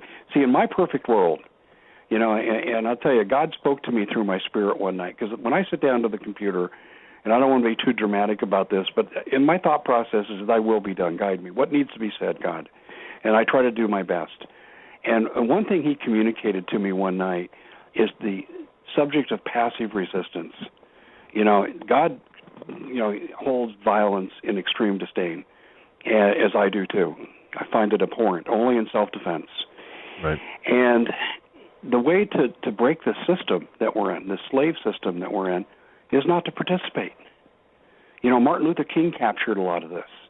As a man I have great admiration for, and Martin Luther King, let's just lay down in the restaurants that won't serve us. Lay down on the streets, make them carry us off. And this passive resistance is the way to go. Now, if we engaged in trading and bartering, if we converted our useless soon-to-be cash into, gold, silver, and other products that we need, and we could form our own independent economy where we're only shopping local, we only deal with each other, and we ignore the corporations and the banks as best as we can, the system would begin to collapse on itself. And they would be in chaos. We'd be reading, oh, my God, the sky is falling, and that's all we'd see on CNN. And we'd look around and say, hey, life's pretty good for us. We don't see a problem here. And this is what America could do right now, is America could withdraw from this system and engage in our own private economy and not use their cash or use it as little as possible and we could make great headway in pushing this back. Unfortunately, I probably sound like a raving lunatic when I suggest this, to maybe someone in your listening audience. Certainly to the general public, they go, "Who is that nutcase? We need to lock him away for his own good." But I really believe this, guys. I really believe we need to be out of their system as much as possible. Isn't it also what Jesus said too? And don't be in the world. Don't subscribe to Julius Caesar. Don't subscribe to the evil Romans. Just be here, live your life, but don't be in their system. To me, I think there's biblical precedent for this. I totally agree, and I know, Joe, you do as well. And I think, I think it's just good business. It's just good sense, regardless. Your neighbor that owns the hardware store. I mean, I've got a friend who owns a local hardware store, and he tries everything that he's got in there. He attempts to buy American, from American made things. Now, obviously, you can't be 100%, but the majority of items he has are American made items. Now, hey, if we would just shop at places like that, and as you said, the locally owned restaurants as opposed to the chains. And now the alternative argument to that is, well, you've got people working there that depend on, you've got your neighbors working there as waiters and waitresses and hostesses and house cooks, what have you. You're hurting them. That's like saying, you don't fly because the TSA is there, but TSA needs work. I get you know that. what? Yeah. I don't buy that reasoning, and I'll tell you why. First of all, when you make your own bed, you got to lay in it. That's the first thing I would answer to that. And secondly, I talked about having a purposeful life. If your purpose in life is to commit second-degree sexual assault against the flying public, your life doesn't have much purpose. Amen to that. You need to find something else to do. And if you're serving an unholy and ungodly master and your profession doesn't honor God in some fashion, you need to go do something else. Otherwise, you will have wasted your life. And you know what they say about the brown shirts, too. Those who serve the dictators end up being the second group of victims. And that's what some of these people are sadly going to learn. And Steve Quayle refers to it as the blue list. And right. I totally agree. I mean, the history is true. You kill the dissidents with your death squads, and then you kill the killers. SEAL Team 6, we see a modern-day example of that. I got an email the other day about SEAL Team 6, and of course, we've interviewed Mr. Strange on. We've had him on. Lost his son in that disaster. Yeah, Charles Strange, right? We've interviewed him. Going back in history, and I know you've written about this prolifically. You've looked into it. Just the cover up of the raid. I mean, what was your conclusion? If we can address that momentarily here or briefly here, what was your conclusion to that? My conclusion is Osama bin Laden had been long dead, and they might have killed an imposter, and SEAL Team 6 wasn't fooled, so they had to wipe out SEAL Team 6. That's a real popular theory. It's the one to me that makes the most sense, but at the end of the day, Doug, I don't really have any hard and fast proof. Yeah, and that's the trouble. I mean, there is some reasoned speculation there, and of course, some oddities. I agree with what Dave said. I do too. Just from what we know, I don't believe first and foremost that Osama bin Laden was killed on a raid on a Pakistani compound, nor do I believe he was even alive. But even if he was alive, that definitely, in my opinion, was not him. Well, and they have come out, and I'm not sure how many listeners know this, but they have come out and verified that is the White House. They verified that the picture taken, that famous picture with Hillary with her hand over her mouth or whatever it was, or everyone looking at the monitors. That was actually a staged picture. They verified that, and that's what people were saying from the beginning, like Dave Hodges and Alex Jones and others. So, I mean, if they stage that, then I mean, if the deception's there at that level, well, what does that tell you? Well, the thing that got my attention was this: when they didn't produce a body. And what was the cockamamie story they told? That in deference to Arab tradition, we dumped the body in the ocean. Mm-hmm. Are you kidding me? What should have happened was this, is that we kill our enemies. Let's assume 9/11 is what the government called it. We all know it's not, but let's assume for the sake of argument. So you have 3,000 Americans that are killed, and we've lost the Constitution since 9/11. And so we kill the man who supposedly is responsible. The prudent thing to do as a head of state is you bring the body back, you do the forensics, you guarantee it's him, and then you return the body for burial to the family. And you say, oh, that would be impossible to do. Really? Then why is it after 9/11 that President Bush had dinner with Osama bin Laden's family? That's been well documented. Sure. Exactly. So don't tell me that can't be done. It can be done. And it should have been done. And the American people should have been satisfied this is Osama bin Laden. But instead, we kill an imposter, so we dump the body in the ocean and we tell this cockamamie story that no one believes. Right. Yeah. Yep. Yeah. I agree. This whole it's well, hey, the Gambinos dumping in the East River. I don't know. That's kind of reminiscent of that whole bin Laden deal. And I remember when that first happened. They came on the news and announced the death and the burial before. I mean, we got all that information at once, and then they had this information about a DNA testing that was going to be done, and the information was going to be released. I don't ever remember any of that information being released, but it wasn't done. Yeah. I remember I used to broadcast at our other home in Central Phoenix, and I was there after a show, and my sister-in-law had popped in, and she got the news, and God love her, she turned out "I'm proud to be an American," playing at the top of the speaker amp volume, parading around, and I turned the sound down, and I said, "Do you really think this is true?"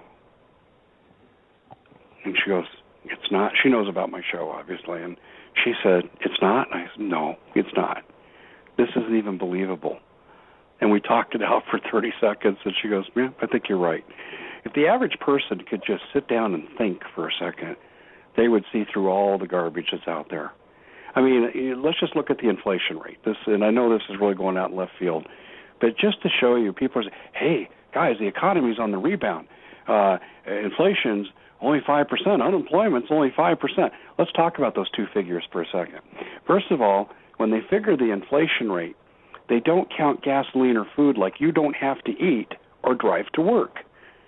I mean, come on. You've got to be kidding me. We are a petroleum-based economy. We have 3,000-mile salads.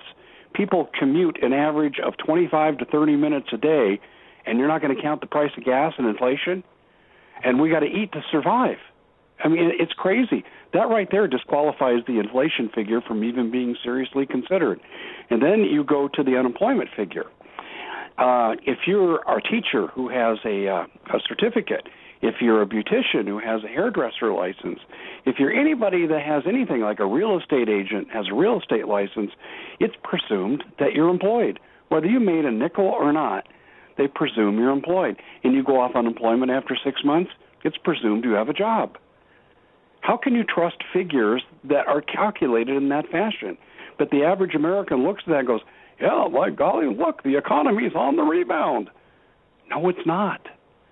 I've had John Williams on from Shadow Stats. What a great site that is. You want to know what the economy's doing? Go to Shadow Stats. I've also had Joseph Meyer on, who is a terrific guest, and had him on, one of the leading economists out there. And they'll tell you, the government's just full of crap. You can't believe a word they say. The real unemployment, the under and unemployment rate in this country, guys, is around 25%. People who aren't working full-time, and a lot of that's due to Obamacare, and unemployment combined, that's about 23 to 25%.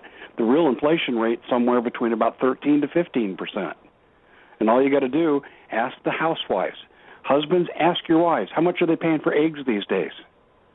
Yeah? No, get a little different story than what the government's telling you, don't you? Yeah. So they lie about everything. And okay, they lie. Governments lie. We know that. They've lied since the dawn of time. All right, but what's sad and distressing is the average person won't give them the sense that God gave them to actually see through these lies that are so transparent. That's frustrating. And I was reading recently about the minimum wage and the history of the minimum wage, and I believe when they started it, it was 25 cents an hour, and it was just a recent article, and they calculated that the 25 cents today would be about $17.50 if the minimum wage, per inflation that we see today. So, I mean, that's $10 less than what minimum wage is today, if I remember correctly. I've heard that same comparison. I don't remember if it was Joe Meyer that told me that, but one of my guests had told me that too. But I don't even believe in minimum wage. I believe in job protection in terms of, you got to have a safe working place. It's got to have a fire escape, proper ventilation, reasonable work hours, good condition, that kind of thing. I believe in that. But the minimum wage, I'm not a believer in. I don't subscribe to it because all you're doing is upping the basement. You're elevating the basement. You're always going to have your bottom feeders in the economy, and that's your minimum wage. Well, if you up the minimum wage, then what you do, and the government loves this, because when you up the minimum wage, what does everybody else on the ladder want to do? Hey, look, we can't have minimum wage guys making more than me. I need a raise. And it has a ripple effect right to the top of the economy. But what's the side effect to this is you get in the tax code what's referred to as bracket creep. So you move up to a higher percentage and you're paying more in taxes, which negates your raise, but also serves to fatten the coffers of the government, who in turn spends the money on the projects of the special interests, namely the military-industrial complex. It's just a game. If you want more tax money out of the people, simply raise the minimum wage. Wait a couple years and you'll have a lot more revenue than you had before. People won't work for nothing unless they're forced. So, the market will bear what the minimum wage is. Well, wait a minute, why should I serve a hamburger here for $2 an hour when I can walk across the street, they're paying me $7.50 an hour? That's what would determine what minimum wage should be. And if we did it that way, we wouldn't have the bracket creep in our tax code that we see. So this is so transparent. It's just basic Econ 101. And my frustration is how few people see through this, because it is so transparent, guys. It's just, like I said, about 10% of the country, in my estimation, is awake, alert, and intelligently understanding the issues. Wow. And the other 90% to various degrees are watching Fox and CNN, where the Fox and Friends group refer to Jade Helm as Jade Helm, like Jed from the Beverly Hillbillies. Yeah, I wanted to. I'm glad you brought that up because I wanted to address that with you. You were sort of, I think it was you, really, maybe not by name, but you bore the brunt of some really nasty and really, backbiting kind of discussion about Jade Helm, and people, anyone thinking that Jade Helm is something bad for America, they're just conspiracy kooks and what have you. But Fox and Friends, people look at Fox and Friends or Fox News as being on the conservative side, supposedly. Yet, they can't even get that right. And it cracked me up the other day when I saw the picture of Jed Clampett from the Beverly Hillbillies on one of the articles.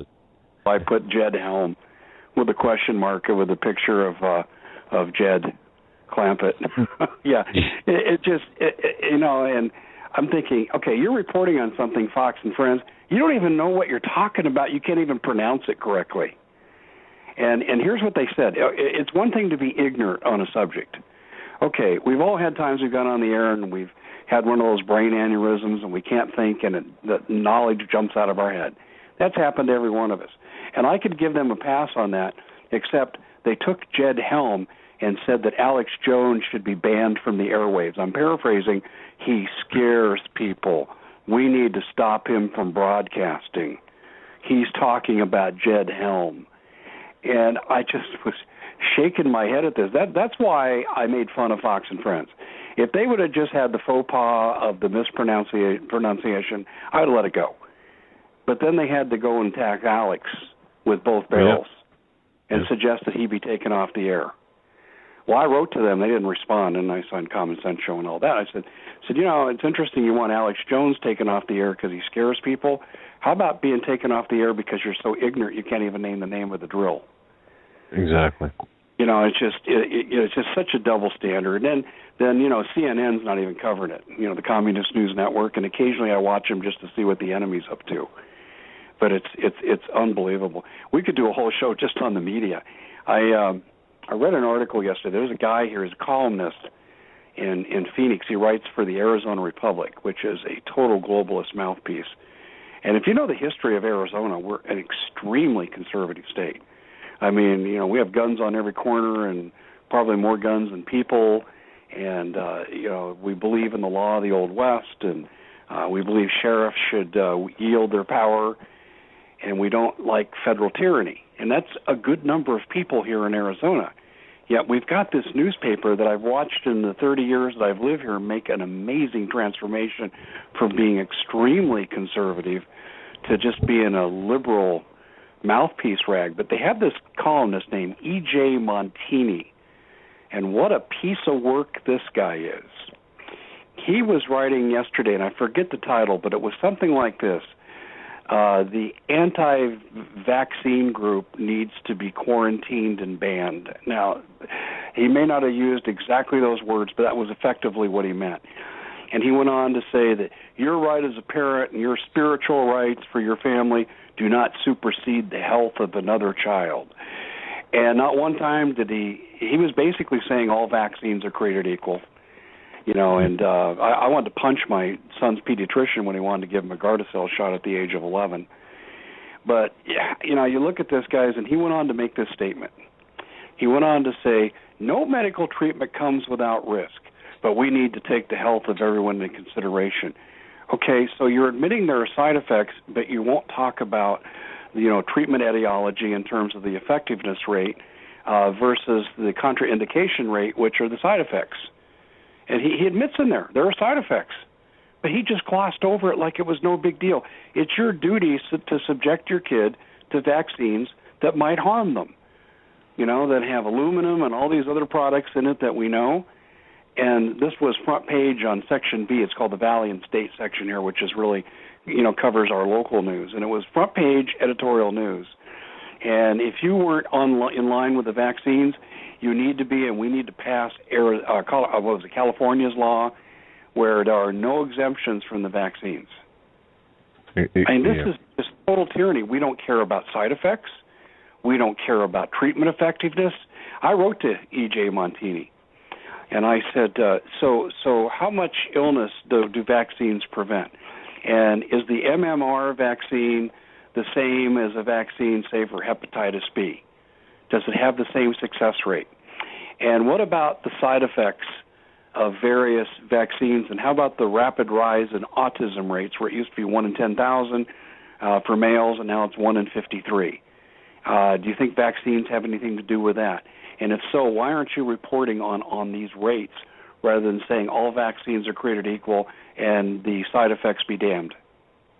I'm waiting for an answer. That was my question. Did you get a response? I figured not. No, because the level of research and information that is provided by these globalist mouthpieces is so shallow that they're nothing more than sound bites or print bites, if you will, in the newspaper, just to catch the limited attention of Americans, and really people don't think this through. And Ted Broer, even is we have a sound clip with him. Medical martial law, that's one of the objectives here is medical martial law. I mean, Dave, you asked me on Sunday, and I remember this. What I thought would be the most pressing threats in America right now, and I gave you several, but you make a good point with the vaccines. It's a slow kill, and if you don't comply, ultimately with the forced vaccinations, didn't California? They just passed this law where it's mandatory now, where vaccinations are mandatory on children, correct? Yeah, if you want to attend school, you have to have your vaccines. So you know what the answer is? Again, let's go back to the Hodges rule of non-participation. Homeschool your kid. There you go. But then people say, well, I work during the day, I can't. We've got to... There are coalitions that will do it with you. And they won't ask your kid to be vaccinated. There you go. So you can actually have, it's almost like a one-room schoolhouse. Right. And homeschooling's not large here in Arizona, but it's large enough. I've seen a pattern. And you'll have 4 or 5 families, and they alternate. And the families play different roles in this. And their kids' test scores are generally phenomenal. They score the highest of all the groups. I'm for that. And that way you're not your children or your grandchildren, listeners, are not indoctrinated as well into this re-education, this redefining morality, whether it be the homosexual agenda. And I just learned from Wikipedia today, doing some research, if we say homosexual agenda, that's a pejorative statement. Okay. No, it's not. There is an agenda.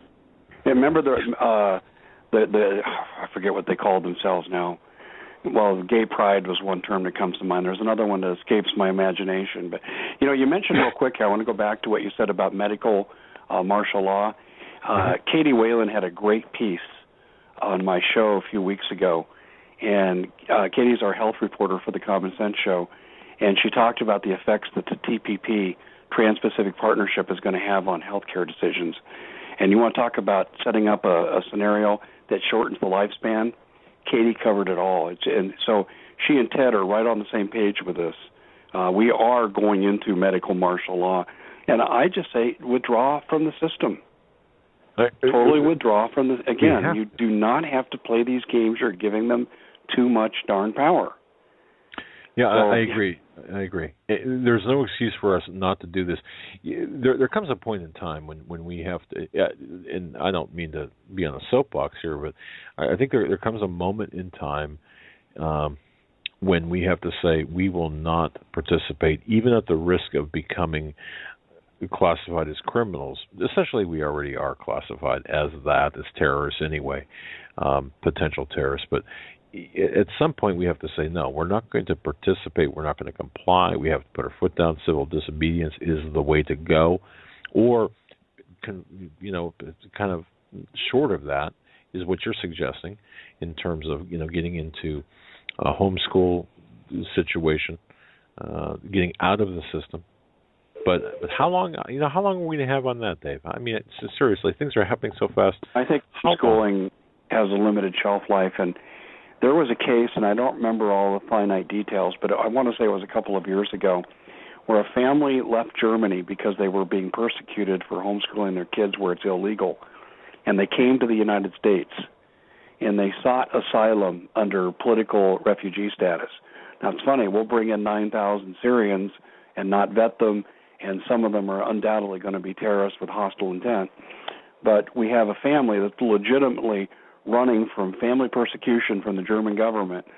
And what they did is the German government took this family into court, and the American courts ruled you got to go back, and they put the dad in jail, and the kid was forced to go back into public school.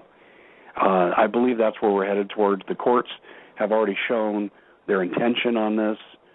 They've drawn their line in the sand, and they've said if we have these homeschool laws that are passed outlawing homeschool, the courts are going to come down on the side of the legislature.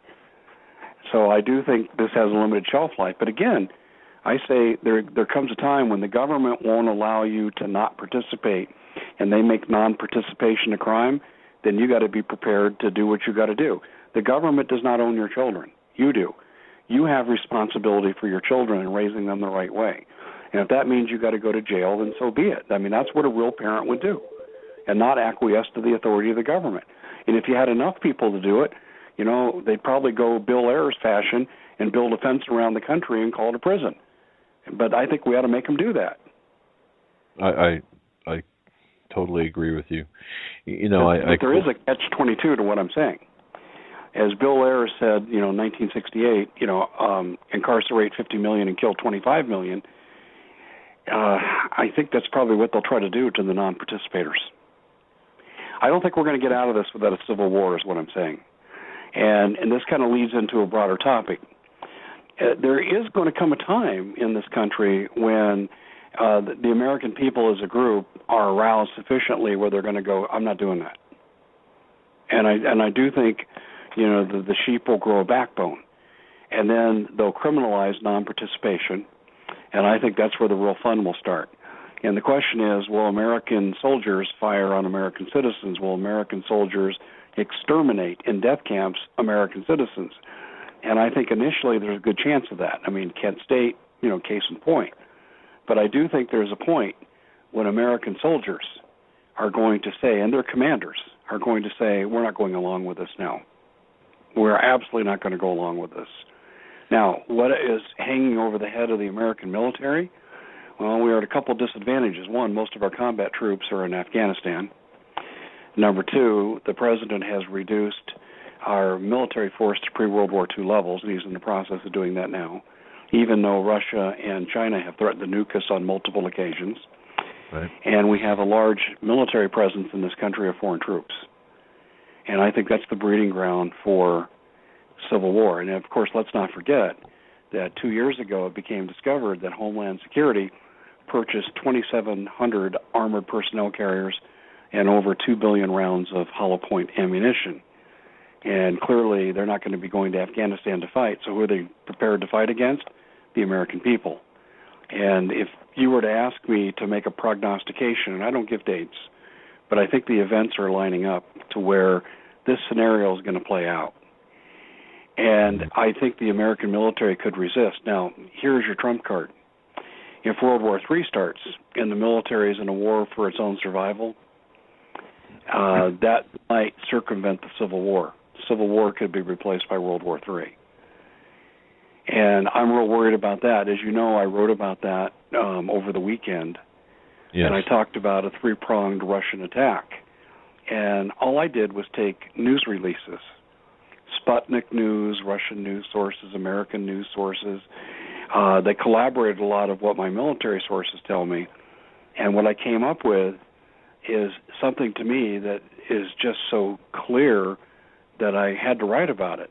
And it's that if Russia invades the United States, one, they have fifth-column forces in this country that are already here. And I've grown weary of having the debate.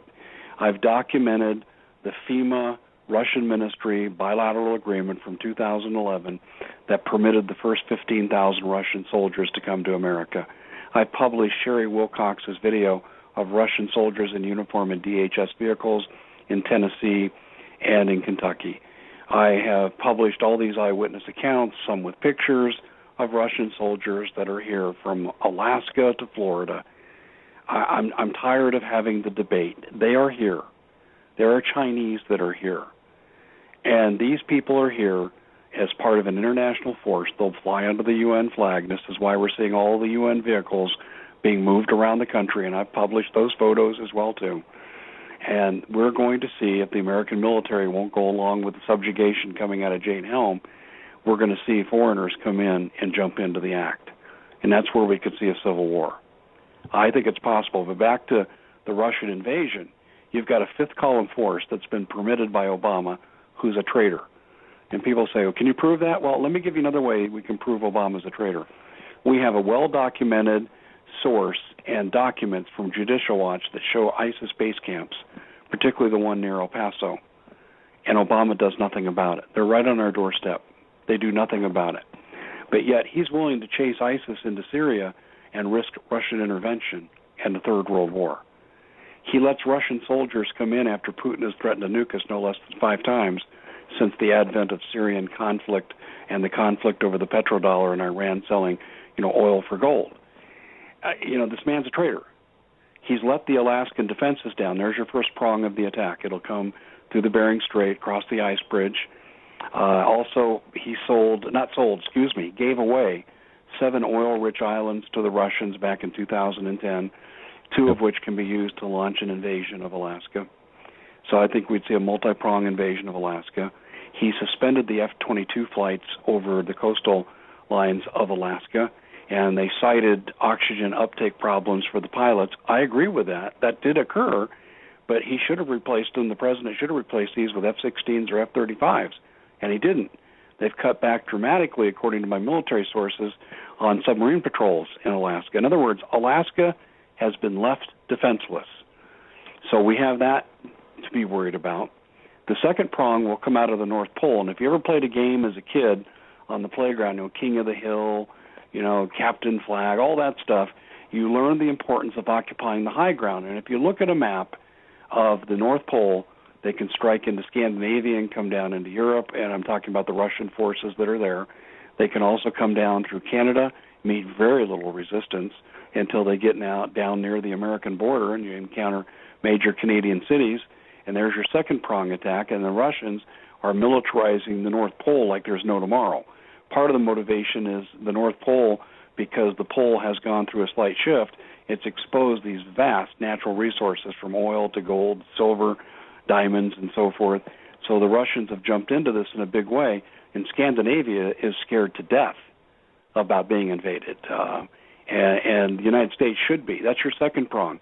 But the most dangerous prong, because I think Alaska and the Canadian invasion out of the North Pole are almost more of distractions to tie up American military response.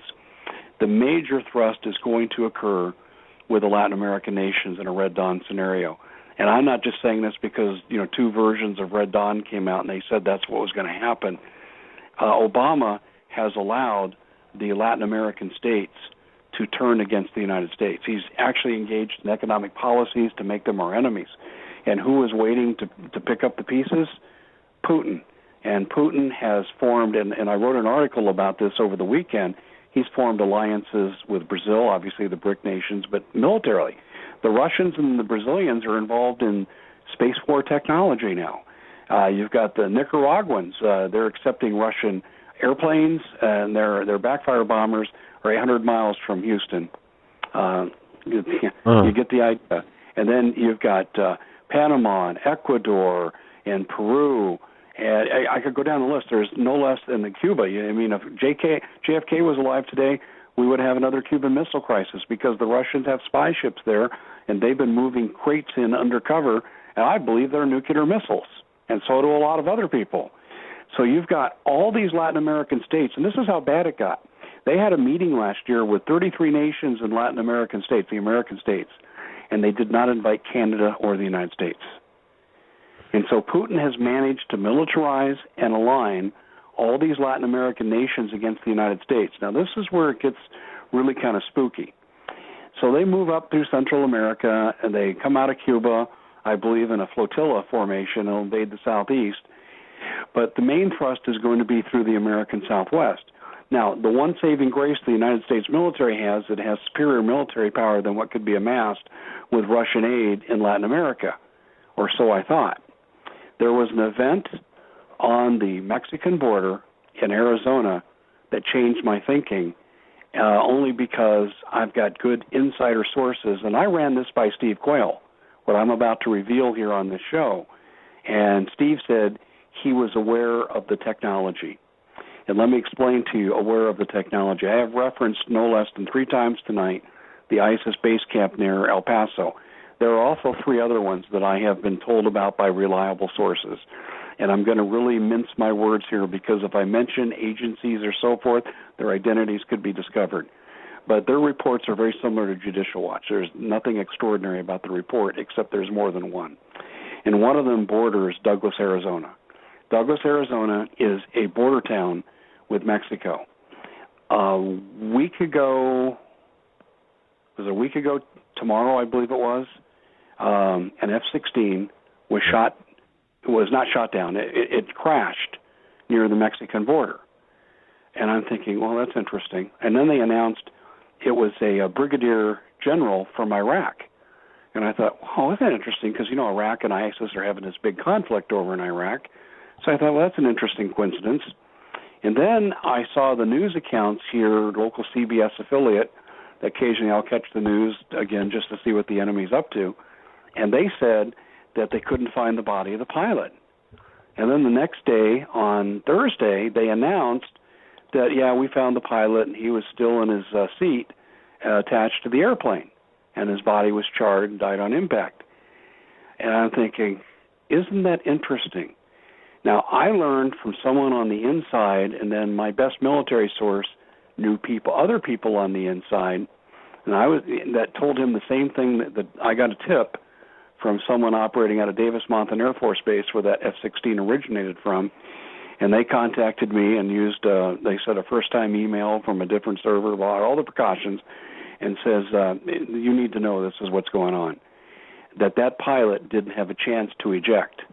And that pilot did not eject because it was hit with a local EMP weapon that totally fried all the controls in the plane. This is why there was no Mayday call. And then I was told the radar showed that this plane just flat dropped from the sky. It didn't have a crash descent. It just dropped. It just stopped running and dropped. Now, what I've been able to find out about these weapons, and I knew nothing about these weapons specifically, but I documented when I wrote the article on this that Russia sold similar weapons to North Korea back in 2014. So they exist, and the Russians are in this business. And this really gets scary for me because this is what I think this is where this is going to lead. I think this was a beta test. And I believe you had ISIS personnel operating a localized Russian EMP weapon that can read through satellite connections. So in other words, they uplink to satellite, a Russian satellite, and they could read the heat signature of the plane, and they knew they had an F-16, and they launched the weapon against it, fried the electronics, and made the plane crash. Now, how does that play into the Red Dawn scenario? Well, if America has a superior firepower, but you have fifth column insurgency forces with ISIS that could bring down a fair number of American airplanes, and we also know that the Russians are, storehousing, planes in Latin America and their newfound allies. You might tip the balance of power to where an advancing army may get the tactical air support that it needs to invade the American Southwest and then branch out from there. That's where I think this is headed. Now, people say, well, you're kind of out there on this. Well, let's trace the chain of custody here, okay? You've got ISIS in the Judicial Watch report with Mexican government documents that show they're involved in the Sinaloa cartel. And this is work I did last summer with a DEA informant. And let's trace the Sinaloas. They go back to the Sanchez Paredes drug cartel in Peru, which is the largest one in the world, and they're the largest arms shippers and they're the largest drug dealers. And who are their best customers and who are they a conduit for with both weapons and drugs? Well, groups like the Muslim Brotherhood, Hamas, and Hezbollah. In fact, I found a federal document as well from 2007 and a Tucson Police Department memo from 2010 that linked the Mexican drug cartels to Hamas and Hezbollah. Well, where does Russia enter into this? See, this is the Red Dawn part of it. Russia uses Hamas and Hezbollah to run guns to the Assad government so they can fight against the CIA-backed Syrian rebels.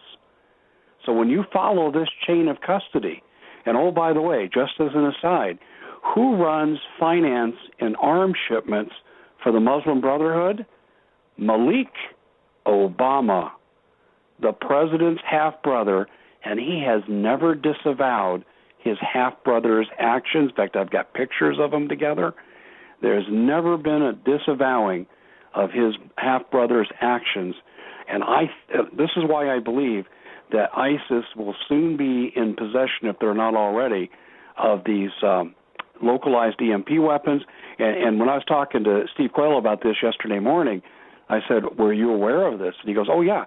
He said, and there's a big space-based warfare going on right now. They're trying to kill each other's satellites just because of this kind of thing. And I think this is what America is looking at with World War III. People think that we can't be invaded. And by the way, when I printed this article, here's what I got. We have 300 million handguns. There'll be an American behind every blade of grass. Okay, keep thinking that, because that's not going to turn the tide on what could be coming. And do I lose sleep over this? Yeah, there's nowhere to run or hide when this happens. You know, and to the people of Baltimore and Ferguson, you think it's funny to get out in the streets and burn down businesses in your own neighborhood because of some perceived racial injustice. When the Chinese and Russian tanks roll down your street, they're not going to view black people, white people, Jewish people, Christian people any differently. They think you're an American. Wow. We lost you there for a second. You cut out there for a second. That is kind of strange. That's surprising. Oh, boy, isn't that interesting? How long did you lose me for? Just maybe a second or two. Yeah, not long enough to get our attention there with respect to the wigging out there for a moment. But ISIS, I was reading today Iraqi war stories from even the Gulf War until the 2003 insurgency. And Obama spoke yesterday saying that they're going to continue to give weapons to the moderate Syrian rebels, which these moderates are yet to be found anywhere. There was Obama saying we're going to continue to train the ISIS terrorists, and I think he misspoke. That if you check the email, I saw that. Yeah.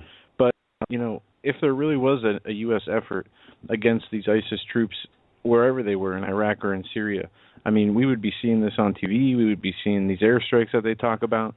They would be parading this stuff all around us, but we're not seeing any of this. We're not even seeing the effort being put into it. So you have to ask the question: what is really going on? Who are we behind? Who are we backing as a country? And it's the same people that they're claiming we're at war against.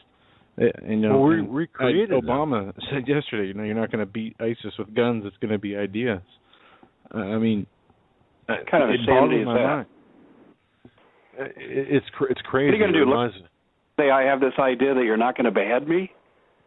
I know. It's I can't wrap my mind around it either.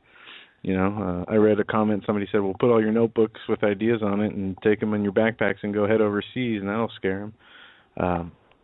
I don't get it. But they're saying that they can win with ideas, yet they're still shipping guns with tax money to these people. I had on Scott Bennett.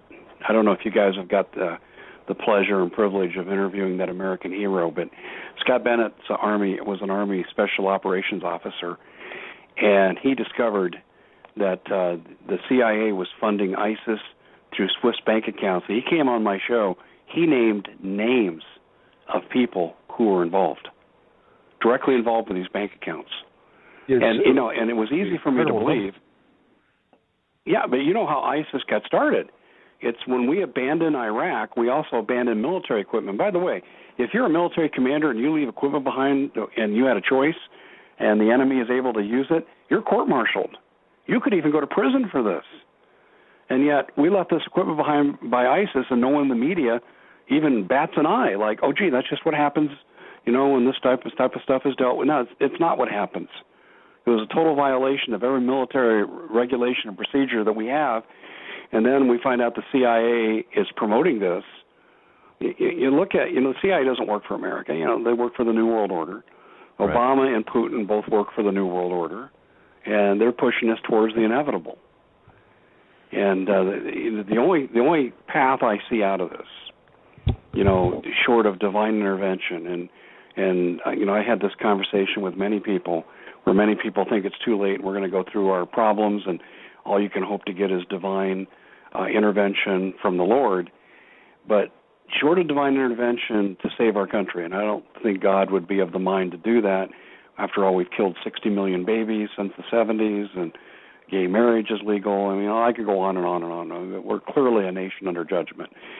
So the only hope we have from the physical realm, not the spiritual realm, but the physical realm, is for our military to rise up right now. But the military has told me, people in the military have told me, I've asked them, why haven't you had a military coup against this traitor? And they said no revolution ever succeeds without the popular support of the people, and too many people watch CNN. That's a quote from a former two-star general that I know. Wow. And, we almost had the coup with Benghazi, but see, it was a coup of opportunity, not necessarily a coup of long-term planning. As General Ham, the commander of AFRICOM at the time, and Admiral Guyette of Carrier Task Force 3 had all discovered from their intelligence that Ambassador Stevens was under attack, and they're going to go rescue him. But they also knew what Stevens was into. He was CIA. So, he helped overthrow and kill Gaddafi because he was raising money through gun trafficking, kid trafficking, and drug trafficking to fund, Al-Qaeda and all the other groups that were in Libya working against Gaddafi. And then he was doing the same thing in Syria. So word started to leak out before the 2012 election, and I had a couple of sources come to me, and both together, and said, you need to write this. And I said, I can't write this without proof. You need to write this. I can't write this without more proof. You need to write this or we'll never give you anything again. 2 weeks of going through this. Finally, in October, I wrote this. And basically what it was is Obama wanted these people dead because the word was leaking out, particularly from Ambassador Stevens, and this would have carried into the election. And they didn't want anything hanging out because Obama's election was not guaranteed at that point. And so Ham disobeyed Panetta. He was going to launch a rescue mission. Admiral Guyette disobeyed orders, and he had launched surveillance drones and weaponized drones and was going to use them. But before the rescue force could be sent to stop this, both men were arrested by their number twos that were also CIA plants that Obama had installed in key positions in the military for just such a purpose. Their plan was to grab Stevens and parade him out, and he'd know that he'd been set up for death. In fact, he knew it anyway. I mean, he'd asked Hillary Clinton 3 times to increase his bodyguard contingent, and she refused. I mean, come on, we can't afford the force? We can't take his bodyguard contingent from 4 men to 40 men? That's going to make a difference in the national security budget? Unbelievable. He knew he was a marked man, and he knew why. He knew they had to tie up loose ends. So he would have sung like a canary, and that's what Guyette and Ham were hoping, because remember, Obama was on the tear of firing every military officer seemingly he could get his hands on. Yep. But it failed. See, it was a coup of opportunity.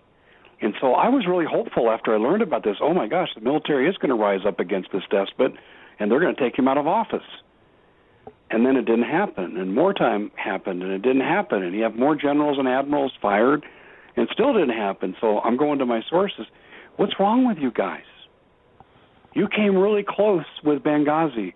Why aren't you doing something now? Answer, we don't have the support of the people. Oh, and man. And that's where we're and see, this is part of what drives me to be relentless. I don't turn down very many opportunities for interviews on smaller stations. I mean, anyone in their right mind would come on your show because you guys do such a great job, but you have such a huge audience. But I go on, if I just influence 5 people in an interview, I feel like I'm helping, because I'm trying to tip the balance here of people awake versus people asleep, because I know the military will not act until the people start to rise up. And I believe that the people rise up, that would give us our one opportunity. Now, we'd have one heck of a civil war in this country because these Russian forces are here just for this purpose. So this is the one thing that I think is the only thing in the physical realm that we have at our disposal is the military may come to our aid. Well, and you make a good point there, and you also make just an excellent your July 4th report. Folks, go to thecommonsenseshow.com. That's thecommonsenseshow.com. In fact, I check thecommonsenseshow.com every day, every morning. It's my standard fare. But the July 4th report by Dave Hodges about Russia launching a 3-pronged invasion of the United States. Scroll down. I will read the whole article, but pay very close attention to the information contained with Ecuador, Venezuela, Bolivia, Brazil, El Salvador, and also the takedown of the American F-16. In the conclusions reached by Mr. Hodges, I think it's extremely important. This is a very fact-filled article, and you did a very great job, in my view, of explaining all of this, really, setting this up. Cuba as well. That bothers the heck out of me, seeing what's taking place with Cuba, even on the diplomatic side, under the pretense of normalizing relations with Cuba. What's going on there? Okay, but anyway, that's kind of getting off track. But I just wanted to really drive home the point, folks. If you have not read the article on thecommonsenseshow.com from July 4th, you got to read it. It's really a lot of great information in there. Dave, hold the thought for a minute here, folks. We're talking with a 5-star guest here, Dave Hodges from thecommonsenseshow.com. You can tune into his show every week, 8 o'clock, every Sunday, 8 o'clock. It's a great show. I'm a listener. We're listeners. The commonsenseshow.com, Dave Hodges website, show of the same name every Sunday. It's a fantastic show, and I know that on the 19th, Steve Quayle will be a guest on your show, and we're rerunning an interview that we did about 6 weeks ago, Doug. It was terrific this Sunday. People are going to want to listen to this because the information you put out was probably more timely today than it was at the time you put it out. Yeah, I had a good time doing that interview. I was thinking back before you came on. I was thinking back at the time we spent together, and I just had a blast with you. You're always a gracious host, and certainly you bring out the best in your guests. But folks, rather in place of the break here, I just want to mention this. Go to AmericanSurvivalWholesale.com. We're talking about a whole bunch of stuff that will impact your survival. I mean, this is survival information that impacts your lifestyle, impacts your survival. Let's get prepared. AmericanSurvivalWholesale.com. They're our go-to company for all things survival related. By the way, we were told today that the Independence Day, 4th of July package, the $450 package that they had, they're all sold out. They're going to be shipping that package this weekend and in the next week. So just hang tight with that. You'll be getting your packages, but they're sold out of that. But that does not mean they're sold out of things like obviously the long-term storable freeze-dried food, the Thrive Express, many other packages there. Folks, AmericanSurvivalWholesale.com. Also, check out HealthMasters.com. They, too, have some tremendous sales, limited-time sales at HealthMasters.com. Dr. Ted Broer of HealthMasters.com. But I want to get that out of the way. I didn't want to take any more time away from our guest, who's gracious enough. Not that you don't have anything better to do, Dave. My goodness, you're a busy guy. You've got a lot of irons in the fire. But I think that this information is so important that you're getting out to the people, to our listeners. So many people that have requested to hear from you, and to especially here with Jade Helm. Really, we're on we're 2 weeks.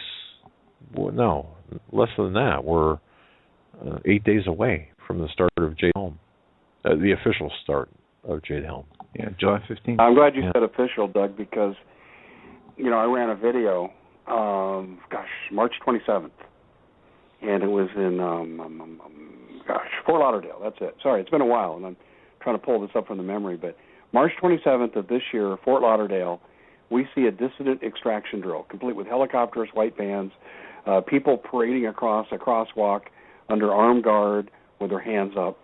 It doesn't get any more clear than this. And so Jade Helm has been underway for a while. We have Jade Helm, big time was going on in April. In fact, we've had so many foreign troops in this country, it's hard to count. This is one that's going to catch you off guard. You're not. This is almost not believable. But I had information, and then I was able to document this in April. Around the middle to end of April, there was an 8-day drill done with Michigan Army reservists and National Guard members with Danish troops. Danish troops. Okay. That's just, I mean, does that strike you as odd as it struck me? Yeah. Danish troops? But, people need to know, if we have civil unrest in this country, both Mexico and Canada have signed an agreement that they'd send their troops in to help the government. And the UN has pledged their support. And, Jade Helm could get really ugly. And as I said earlier in the show, I don't know if this Jade Helm will go live, but something like it will. Its successor, one of its successors, will go live. But, I didn't get the chance. I've never talked to you about this. I had a story that I would never have let seen the light of day from my website, except I had confirmation of a lot of the stuff on the outside. I had a man named Marlon Brock who lives in Big Spring, Texas, not too far from Midland, and he asked me if I wanted him to go keep an eye on the Walmart. There are actually 2 Walmarts in Midland that have had suspicious activities. One of them is closed. And I said, sure, absolutely, I appreciate that. And he responded to one of those ads that I put that I mentioned earlier, join the team of the Common Sense Show and tell us what you see and send us your pictures. Well, he found some real notable events, and I'll return to his contribution this. Now, in the meantime, this is the story I would never have run without some outside, verification. There was a man who wrote to me, would not use his name, and he called himself The Watcher. I kid you not, The Watcher. And I'm thinking, okay, this is a load of crap. And here's what he said. They came into the Walmart in Midland through a tunnel. He said they narrowed the front entrance down to you couldn't get very far into the building without being single file, and they were installing a TSA-type security device. And he said they did the same thing behind steel doors in the back of the Walmart. And he said, interesting thing, Dave, they've taken out every piece of shelving. And so he also said that his part in what he was doing was he was involved in redoing the ventilation system. Okay, now just keep those variables in mind, then I'll return to the extra things he told me. Marlon Brock, and I published these photos in an article, Marlon went to this Midland Walmart. He photographed people on the roof looking like they were redoing the ventilation system. He took 2 pictures of large trucks carrying out the shelving from this Walmart. Everything this guy was telling me in his first email, Marlon had photographed in some fashion. And I was thinking, oh my goodness, okay, I'm going to run these 2 stories together because Marlon gives the photographic evidence for what this guy is largely telling me. Plus, Marlon also captured a photograph, and boy, was this interesting. He took a picture of a black truck, and the name just jumps out of my head, like the Central Intelligence Group or something like this. I'd have to go back and look it up. But it was a group that's headquartered out of Arkansas. It's a private security firm, and they're in 5 different states. And their website is the weirdest website, Doug, I've ever seen. I went to their website. Now, every website that wants to do, any kind of salesmanship would say, here are customers and testimonials, and we serve this many clients, and we've done this many jobs, and boy, aren't we great. They didn't have anything on there for self-promotion. The only thing they had on there was that they had served some kind of dessert to disadvantaged kids in the park. But then they went on to say, our customers are the federal government. And they mentioned some pretty highfalutin agencies that they said they were involved in. But they didn't put anything on there that would make you want to hire them, which tells me that the government goes to them to do some of their dirty work. And they were providing the security outside the Midland Walmart. And Marlon took pictures of this. Well, the guy on the inside, Mr. No Name, who called himself Watcher, was saying that he named the group. He named the same group. He said they were on the inside providing security, and it was strict. One of the things he said to me that really disturbed me, he said in the northeast corner of the store, he said they had huge black curtains that they put down, and it covered maybe 10% of the store. And none of those employees that were in there, he said they were all dressed in tan overalls, and he said not one of them was allowed to talk to any other worker on the inside. And they weren't allowed to take breaks when everyone else did. They took their breaks behind the curtain. And all the other people were told, you can't engage these people. You may not speak to them. And whatever they were working on greatly concerned him because he said it was so secret. Now, he's done jobs like this for the government, according to what he told me. And he said, most of our work's compartmentalized, and we don't really know the overall of what we're doing, but I've been reading your articles. And he says, it's helped me kind of put two and two together. And he says, remember, Dave, we are working on ventilation. Well, here Marlon Brock took those photos. And now you have people working quietly and secretly who can't interact with other people behind curtains. I hate to say this, guys, and I know this sounds crazy, but the first thing I thought of was gas chambers. I know that sounds nuts. Mm-hmm. But how do I know this guy was for real that was inside the Walmart? Well, Marlon Brooks' photos verified about 60% of what he told me. The photos, by the way, folks, can be found at thecommonsenseshow.com. The article from June 2nd of this year. Very simply, just go through the previous articles, June 2nd, and then suggesting they close Walmarts or staging centers for FEMA camps. And see the photographs there. You'll see the emails from, or the photographs from Marlon Brock's photos, as well as the email from Watcher. Yeah, and the center, the agency you're talking about, security, is Central Defense Security. There you go. That's it. Yep, yes.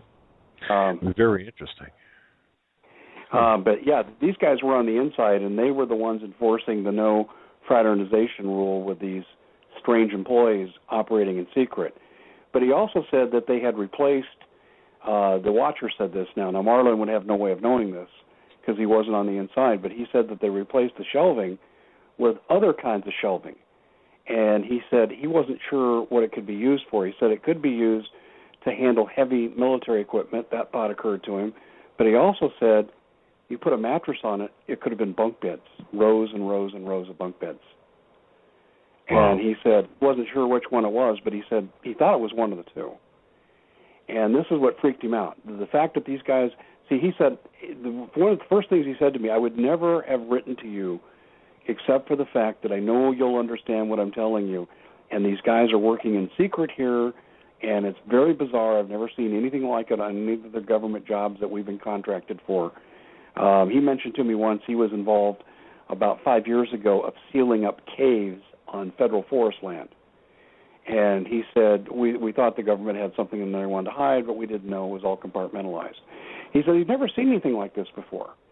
And then when the shelving's out and he comes back in one day for his shift, and they brought these guys in on these little mining cars they have. He described them like mining cars, and they come along this track.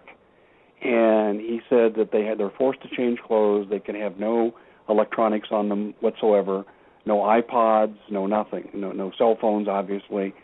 And their whole group almost got kicked out. He said one day a guy forgot and actually had the cell phone in his pocket. He wasn't trying to hide it, but they were so upset they threatened to send the whole group home. So they make them change clothes in these overalls, and they do their work. And when they're done, they have to leave the overalls there, and then they change back. So there's no chance of getting any contraband in or out and no way to take any pictures. And his story was convincing only because I could visualize it from the pictures I had. Taking the shell, let's keep in mind now, let's back up with Walmart for a second. Why did they close the Midland store? Well, for the same reason they said they closed the other 4 stores initially, because of plumbing problems. Well, what does shelving in a Walmart have to do with a plumbing problem? Good question. Yeah, I don't know. Nothing, yeah, really. And I asked him, I said, the bathrooms.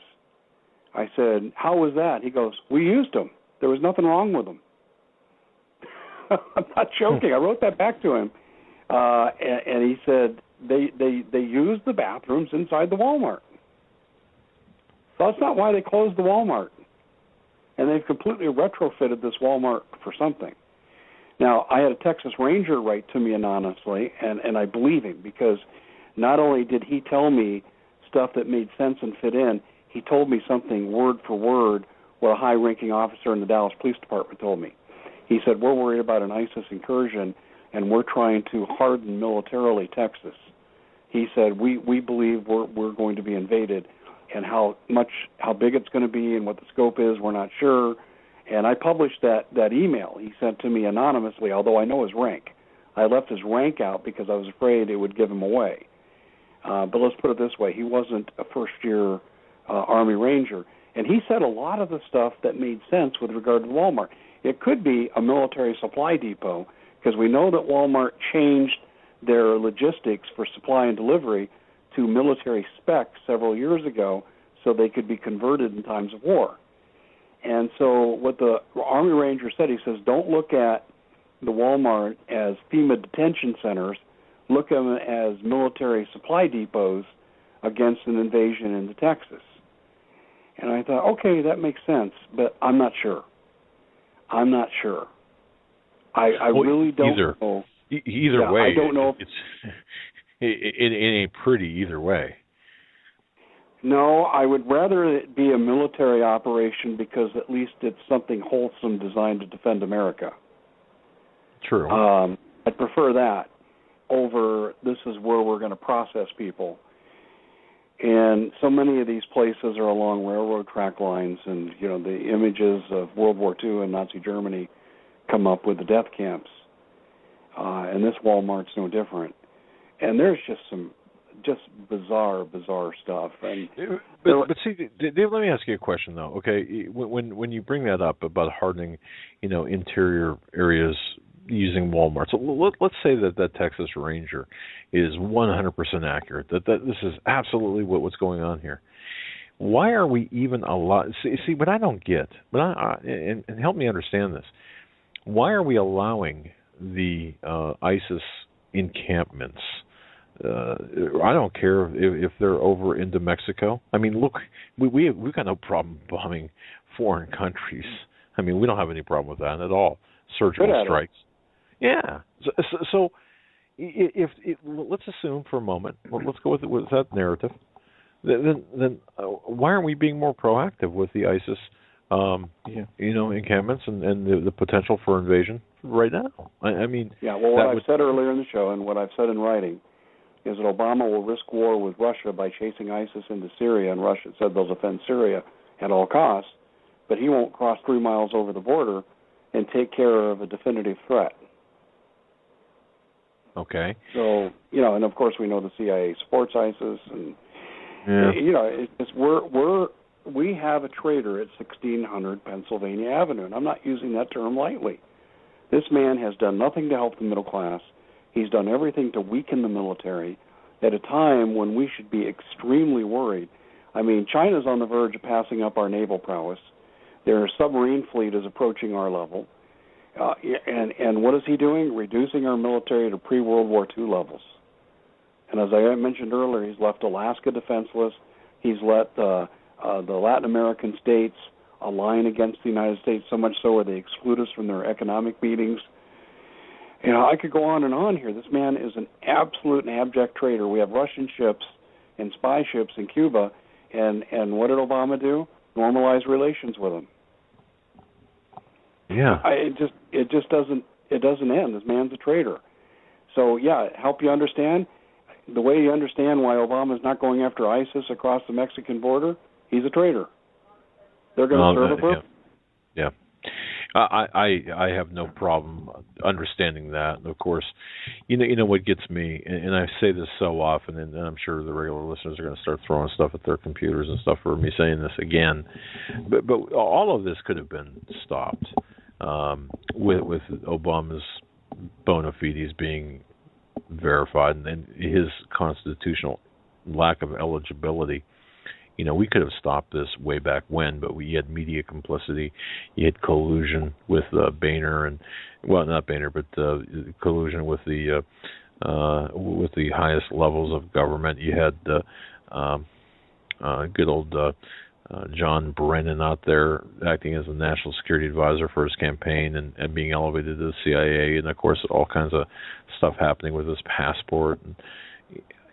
But but we could have stopped this. We could have, or at least slowed it down. In some ways. John McCain, 2008 campaign, and Larry Elder in that interview I recorded between Sean Hannity and Larry Elder, very telling interview. I couldn't believe this was mainstream media. I said, here you got Fox and ABC, both telling you Bill Ayers is a terrorist, and he launched the political career of Barack Obama. That's mainstream media, folks. Larry Elder broadcasts on ABC Radio, and Sean Hannity is on Fox. And they're both saying this. And it even got worse because in the 2008 election, Larry Elder said this, and I'll quote. He said that John McCain was confronted with the fact that Bill Ayers was a terrorist. He launched Obama's political career. Why aren't you making a campaign issue out of this? And he says, why do I care about an old, washed-up terrorist? That's in that interview. If you go to my article yesterday and you see Sean Hannity, Larry Elder, you got to listen to this, folks. I mean, this is mainstream media saying exactly what Doug and Joe Hagmann and Dave Hodges are saying right here tonight, is that we are being sold out by a traitor, and a traitor with genocidal intentions, because that's the nature of the man who launched his political career. That brings me up to something that I wanted to ask you about, and you're so gracious for being on with us for so long, Dave. I know you got to be exhausted, but let me ask you. Remember, and maybe you can help me with this. Remember the press in Russia, the media in Russia, when Barack Obama, I think it was before his Illinois state election. I mean, he was an unknown, and we had there was somebody in Russia, in Russian media, saying, "Oh, Barack is going to be the next, the first black communist Marxist or communist Muslim president." I think it was a female.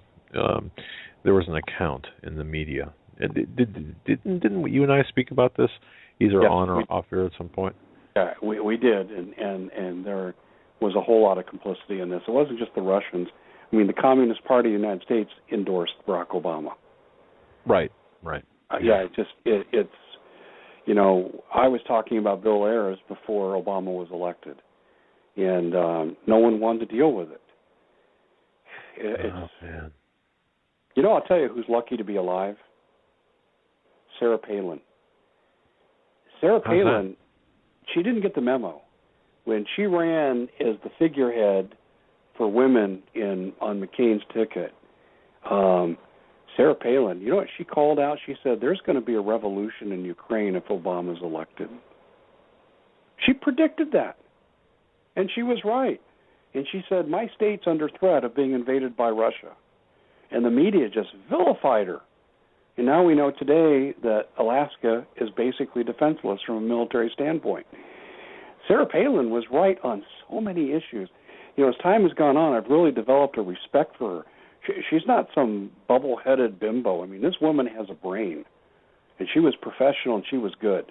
And I think the reason that she's out of politics is she got told, if you want to live to see tomorrow, you shut up and stop talking. Wow, I can believe that. I mean, it's certainly not. She was actually thought she was supposed to do her job. Hey, I wanted to ask you a question too, Doug. I always laugh at this kind of report.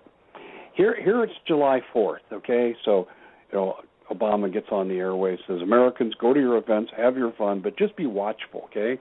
See something, say something. And we have reports, according to the media, the FBI says there are 56 legitimate terrorist threats in the United States from ISIS. How do they know it's 56 and not 57? And if they know how many there are, then why haven't they moved to arrest people connected to this? I mean, the information had to come from somewhere. It wasn't written on the bathroom wall, I don't think. Yeah, that's a great question. I saw that, and I was really thinking it would be 57, reminiscent of the McCarthy the story, the accounts. And by the way, just for the record, McCarthy was right. Okay, read Blacklisted by History by M. Stanton Evans, folks, if you have any questions about McCarthy and his investigations. But having said that, yeah, I that's a great question. And of course, my answer to that is simply this: there's this complicity that I see. I mean, it's a okay, hands off these terrorists here in this country. I believe that's the order, standing orders from the Department of Justice, Obama's Department of Justice, as well as the White House. So you've got and the State Department. I believe that to be the case. I mean, any one of these 56 or 57, or pick a number, any one of these incidents would certainly be a bonanza, in my view, for additional security encroachments against the American people. This is just my feeling. A dirty bomb going off in an unnamed Pennsylvania city. Don't forget the movement of the nuclear materials back in 2013. And then Guccifer coming out and saying, "Hey, there's going to be a potential nuclear attack." I mean, he was talking about a nuclear attack based on his hacking of certain government documents and memos. And of course, they jailed him. But having said all of that, well, look what happened after Oklahoma City. The bonanza for the security state, the apparatus here, right after the Oklahoma City bombing, which, and I don't care what you say about it, I mean, what people say about it, there had to be some level of knowledge by our government. And following that incident, following that horrific incident, you had the most draconian police state type of laws go into effect without any debate than any other time in history. So what would a nuclear explosion do, or a dirty bomb, or some sort of bio attack over the 4th of July holiday? What would that do? It would do a whole lot. Why didn't it happen? Look, I don't know. Maybe it wasn't the right time. Maybe, I don't know the answer to that question. But certainly I think it would be a boogeyman effect. You okay. know, I remember when you go out to the stadiums and we frisk you and make you inconvenient you and make you uncomfortable, that it's all in the name of security. So, yeah. Boogeyman is always out there. Oh, absolutely. I mean, we're always at war. We're always supposed to be fearful. I mean, this is the government talking, of course. It's a fight against the terrorists. Of course, we're not at war with Islam. It's an ISIS.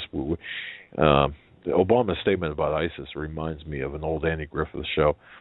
To lighten up here a little bit, an old episode of Andy Griffith, where Obama's saying, we have to fight this with ideology. We kind of engage them in something more constructive, if you will. And I'm paraphrasing that, but one of the old Andy Griffith shows, Barney was, I don't know, they had 3 or 4 prisoners, escaped prisoners, hardened prisoners, in Mayberry's cell, and Barney wanted to rehabilitate them. Give them something, it just reminded me of Obama, and he gave them like a leather working kit, one prisoner a leather working kit, another one a metal crafting kit, and something. It was just a crazy episode, but together they used their rehab packages to break out of the prison.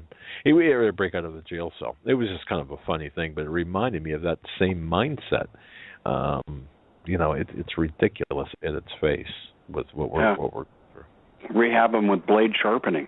Just send them to metallurgy school or something. It's this president. I thought George Bush was one of the worst I've ever seen. And you're either with us or with the terrorists, and they hate us because of our freedoms. Remember that, George Bush? Sure. I mean, God, please bring George Bush back. But don't you think he's got to know? He had to know in 2007 or 2008 when Obama came on the scene. He had to get the memo that Obama was. I mean, this is what I'm thinking. Being in the loop, he had to know what Obama was about. Don't you think? I think you might be giving him too much credit. I think Daddy Bush knew, but I think he was just a doofus. People think that George Bush was intellectual. I'm talking about the latter one. He's not. He's not intellectual at all. Remember, the guy used to abuse drugs, and he was a happy-go-lucky party guy, and he was happy to be president. I mean, look how ill-prepared he was in his public speeches. And he'd go out and he'd defend managed care and the rip-off of managed care by saying things like, we need to make it possible for gynecologists to spread their love with their female patients. You might remember that quote. And he had somebody go, terrorists never think of ways to keep harming Americans, and neither do we. I mean, that was the George Bush. I thought, what a complete and absolute moron. And he did a lot of damage, yes. But he did damage because of the people that were in his cabinet. It was kind of like Jimmy Carter revisited. But you've got a situation here with Obama where this man is pure evil. He does know what's going on. And I know he's disengaged a lot according to the reports, but he knows exactly what's going on. He knows who he serves. And, the American people, too, and this is something, too, that really bothered me. He goes over and he meets the sheikh and the prince of the Walla Walla guy of Saudi Arabia, and he bows to him. Oh, yeah. And that was before the second election he ran for, his re-election. Why would anyone vote for someone who bowed to a foreign political dignitary? Wow, a good point. I think I wrote about that too, because what the Saudis saw was the front portion of the bow. What the American people saw was the rear portion of that bow. And exactly. But you're right. This obviously was a nod to perhaps the foreign controllers. I mean, look at Benghazi. Look at Arab Spring, to be more precise. I really believe Arab Spring was, well, not believe it. I mean, we can prove that Arab Spring was not spontaneous. It was drafted really in the bowels of Saudi mansions, and to really restructure the power within the Middle East between the United States, the French, and the British, and some other countries as well. But those were the three, and we were doing the Saudi bidding, and even today, I mean, we're by proxy, our American military is really an arm of the Saudi government, if you will, and our CIA intelligence is an arm of the Saudi government. So it's crazy what's taking place, but yet no one is really connecting the dots on this. Well, I think people who keep up with this can see through this stuff pretty clearly. We're being marshaled towards our ultimate destruction, and the path is very clear and it's unmistakable, and we're being torn apart from without and from within. I mean, the moral structure of this country is reprehensible. And let me just say this off the top. I'm not without sin, and no one is. So I don't sit here in judgment of my neighbor.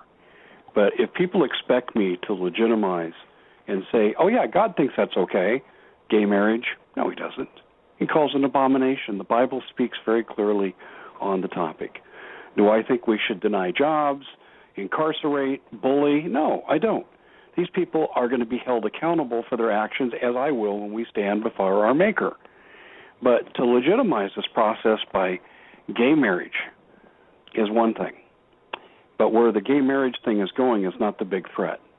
See, I don't view homosexuals as my enemy. I try not to think about the graphic nature of their behavior because that does bother me, cause me discomfort. But like I said, I don't believe in persecution, and I don't believe in judgment. Judgment is God's. But where this is leading is horrific. They have now extended homosexuality and gay marriage into defense of transgenderism. Now, I'm going to speak from my mental health background as a practitioner here. Back in the days when I was trained and practiced, this was called gender identity disorder. And by the way, you do not change your gender because you get your secondary sex characteristics changed. You don't change your DNA. you don't change your hormonal levels much. It's just a facade. And what they're doing is using the homosexual movement and the gay marriage movement to legitimize a total perversion and total mental illness. And yes, if you're somebody who wants to change your sex, you have a few screws loose, and you probably could benefit from talking to someone. And I'm not ashamed to say that. That's not a pejorative, prejudicial comment. It's a mental health comment. But it's not going to stop there, Doug, because what's the next step? You know, even in the dark days of Rome, we never saw arguments endorsing bestiality, and that's been taken out of the military code of justice now, where it's no longer a crime. We didn't see arguments defending pedophilia. And you have that wonderful group, and I say that in quotes, called NAMBLA, the North American Man-Boy Love Association. And who gave $2 million to them? None other than globalist George Soros. That's where this is headed. The pedophilia, where they will victimize our young children for their own pleasures and legitimize it, make it legal. There's going to be a pedophilia lobby. Listen, if I'd have said 20 years ago, there's going to be gay marriage, and the White House is going to have rainbow colors in support of it, people have said, Hodges, you're nuts. You need to be taken away to a crazy house. Well, I'm telling you right now, it ain't going to be 20 years. It's coming in the near future. You're going to see strong arguments where you're going to have pedophiles being a lobby in this country. And all you have to do is look at recent sexual past practice history to know that I'm right. Oh, you're absolutely right. 1987, I'm not even sure if people recall this. There was a homosexual march in Washington, and in 1987, the this lobby, if you will, put forth a series of demands that included and I'm quoting this, an anti-homophobic curriculum implemented in schools nationwide. But another, what you just mentioned there, normalizing reducing the age of consent to the point where it would be really Doug, let me interrupt a second. NAMBLA's moniker saying, and this goes to your age of consent comment, its moniker saying is sex before 8 or it's too late. Are we Americans going to accept this? That's crazy. Accept it. Many are celebrating. Well, that's a good point. I mean, oh man. See, and let me be real clear here. I am not saying that people of the gay lifestyle are going to engage in pedophilia. You know, my critics would take that and expand what I've said and use it to falsely attack me. I'm not saying that. What I'm saying, it's a bootstrap argument. It's from the gay movement to the transgender movement to the pedophilia movement. That's called bracket creep. And this is what we're going to see inch by inch. It's a cinch. And if you remember, just keep this in mind. Your bankers, a lot of your top officials are Satanists.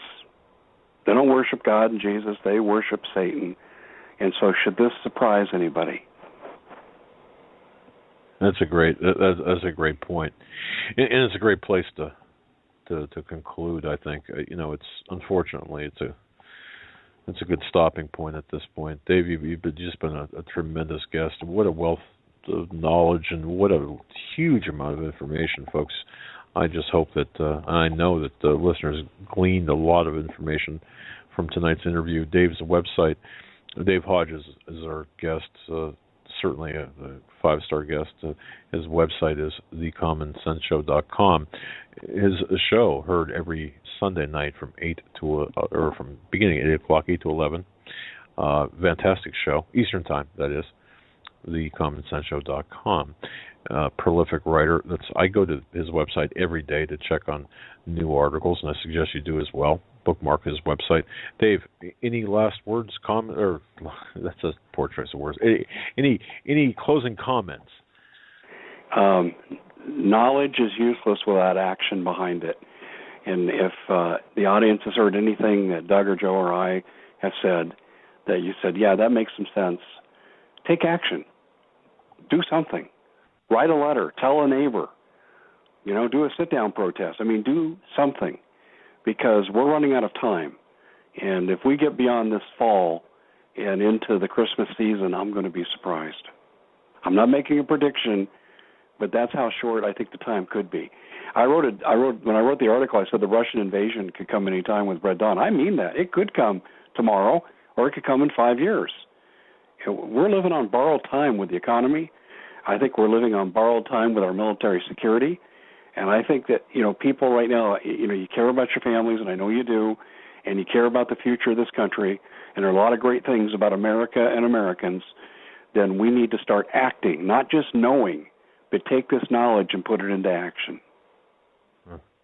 Wow. Great words of advice. And everyone, please, that's sage advice regardless of where you are in your belief in terms of what's going on, where you are. It's just sage advice. Dave, my friend, thank you so much. You are a gracious guest. Thank you so much for being part of our program tonight, especially on short notice. And my goodness. Well, I owed you 1 times 10, so it's always my pleasure to come on this great show with your wonderful audience, because I hear from so many of them after I'm on, and you've got just great listeners, and I'm glad that the Common Sense Show and the Hagmann Hagmann Report are joining forces in so many different ways. I think the beneficiaries will be our listening audiences.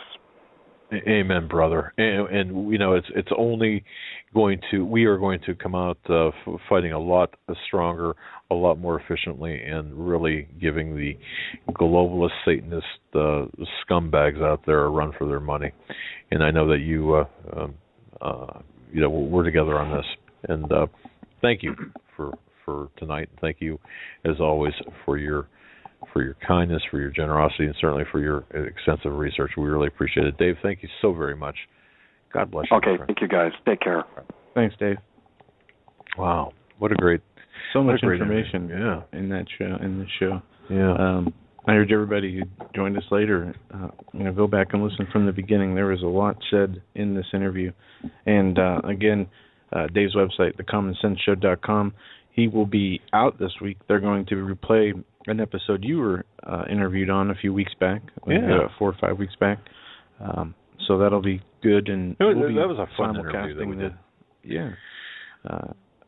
Lots of energy from Dave. He, especially running on the lack of sleep he had at the beginning. He talked about a storm that caused him and his family to have to leave their house last night.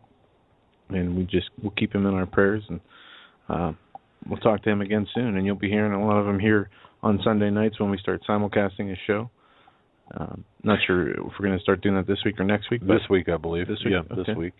And there's some logistics we have to work out, or some issues we have to work out. But it's great when we can get the alternative media together, and when I say together, on the same interstate, traveling in the same direction, with communications and the same goals, and just to educate the people. I think it's great. Tomorrow night, Steve Quayle and Dane Wingington, I think I pronounced that right, and Steve Quayle will be joining us. We'll be talking about chemtrails, bioengineering, geoengineering. I'm sorry. I don't think you're too far off on bioengineering either. No, it's getting crazy out there. This weather just is getting worse, and I got a message today. I don't know, just a little bit ago from one of our sources who works in the financial industry, and said there's something going on in the Chinese stock market. Stocks are way down over there, apparently. Over 54% of all Chinese stocks are down. And they're blaming the United States. The market's down 8.5% from the open tonight. Over half, 54% of all Chinese stocks have been halted. Something to keep your eye on, and we thank you for that information. But we're going to sign off for tonight. Tomorrow night, we'll be back with Dane Wingington and Steve Quayle. Till then, stay safe, God bless, and have a great night.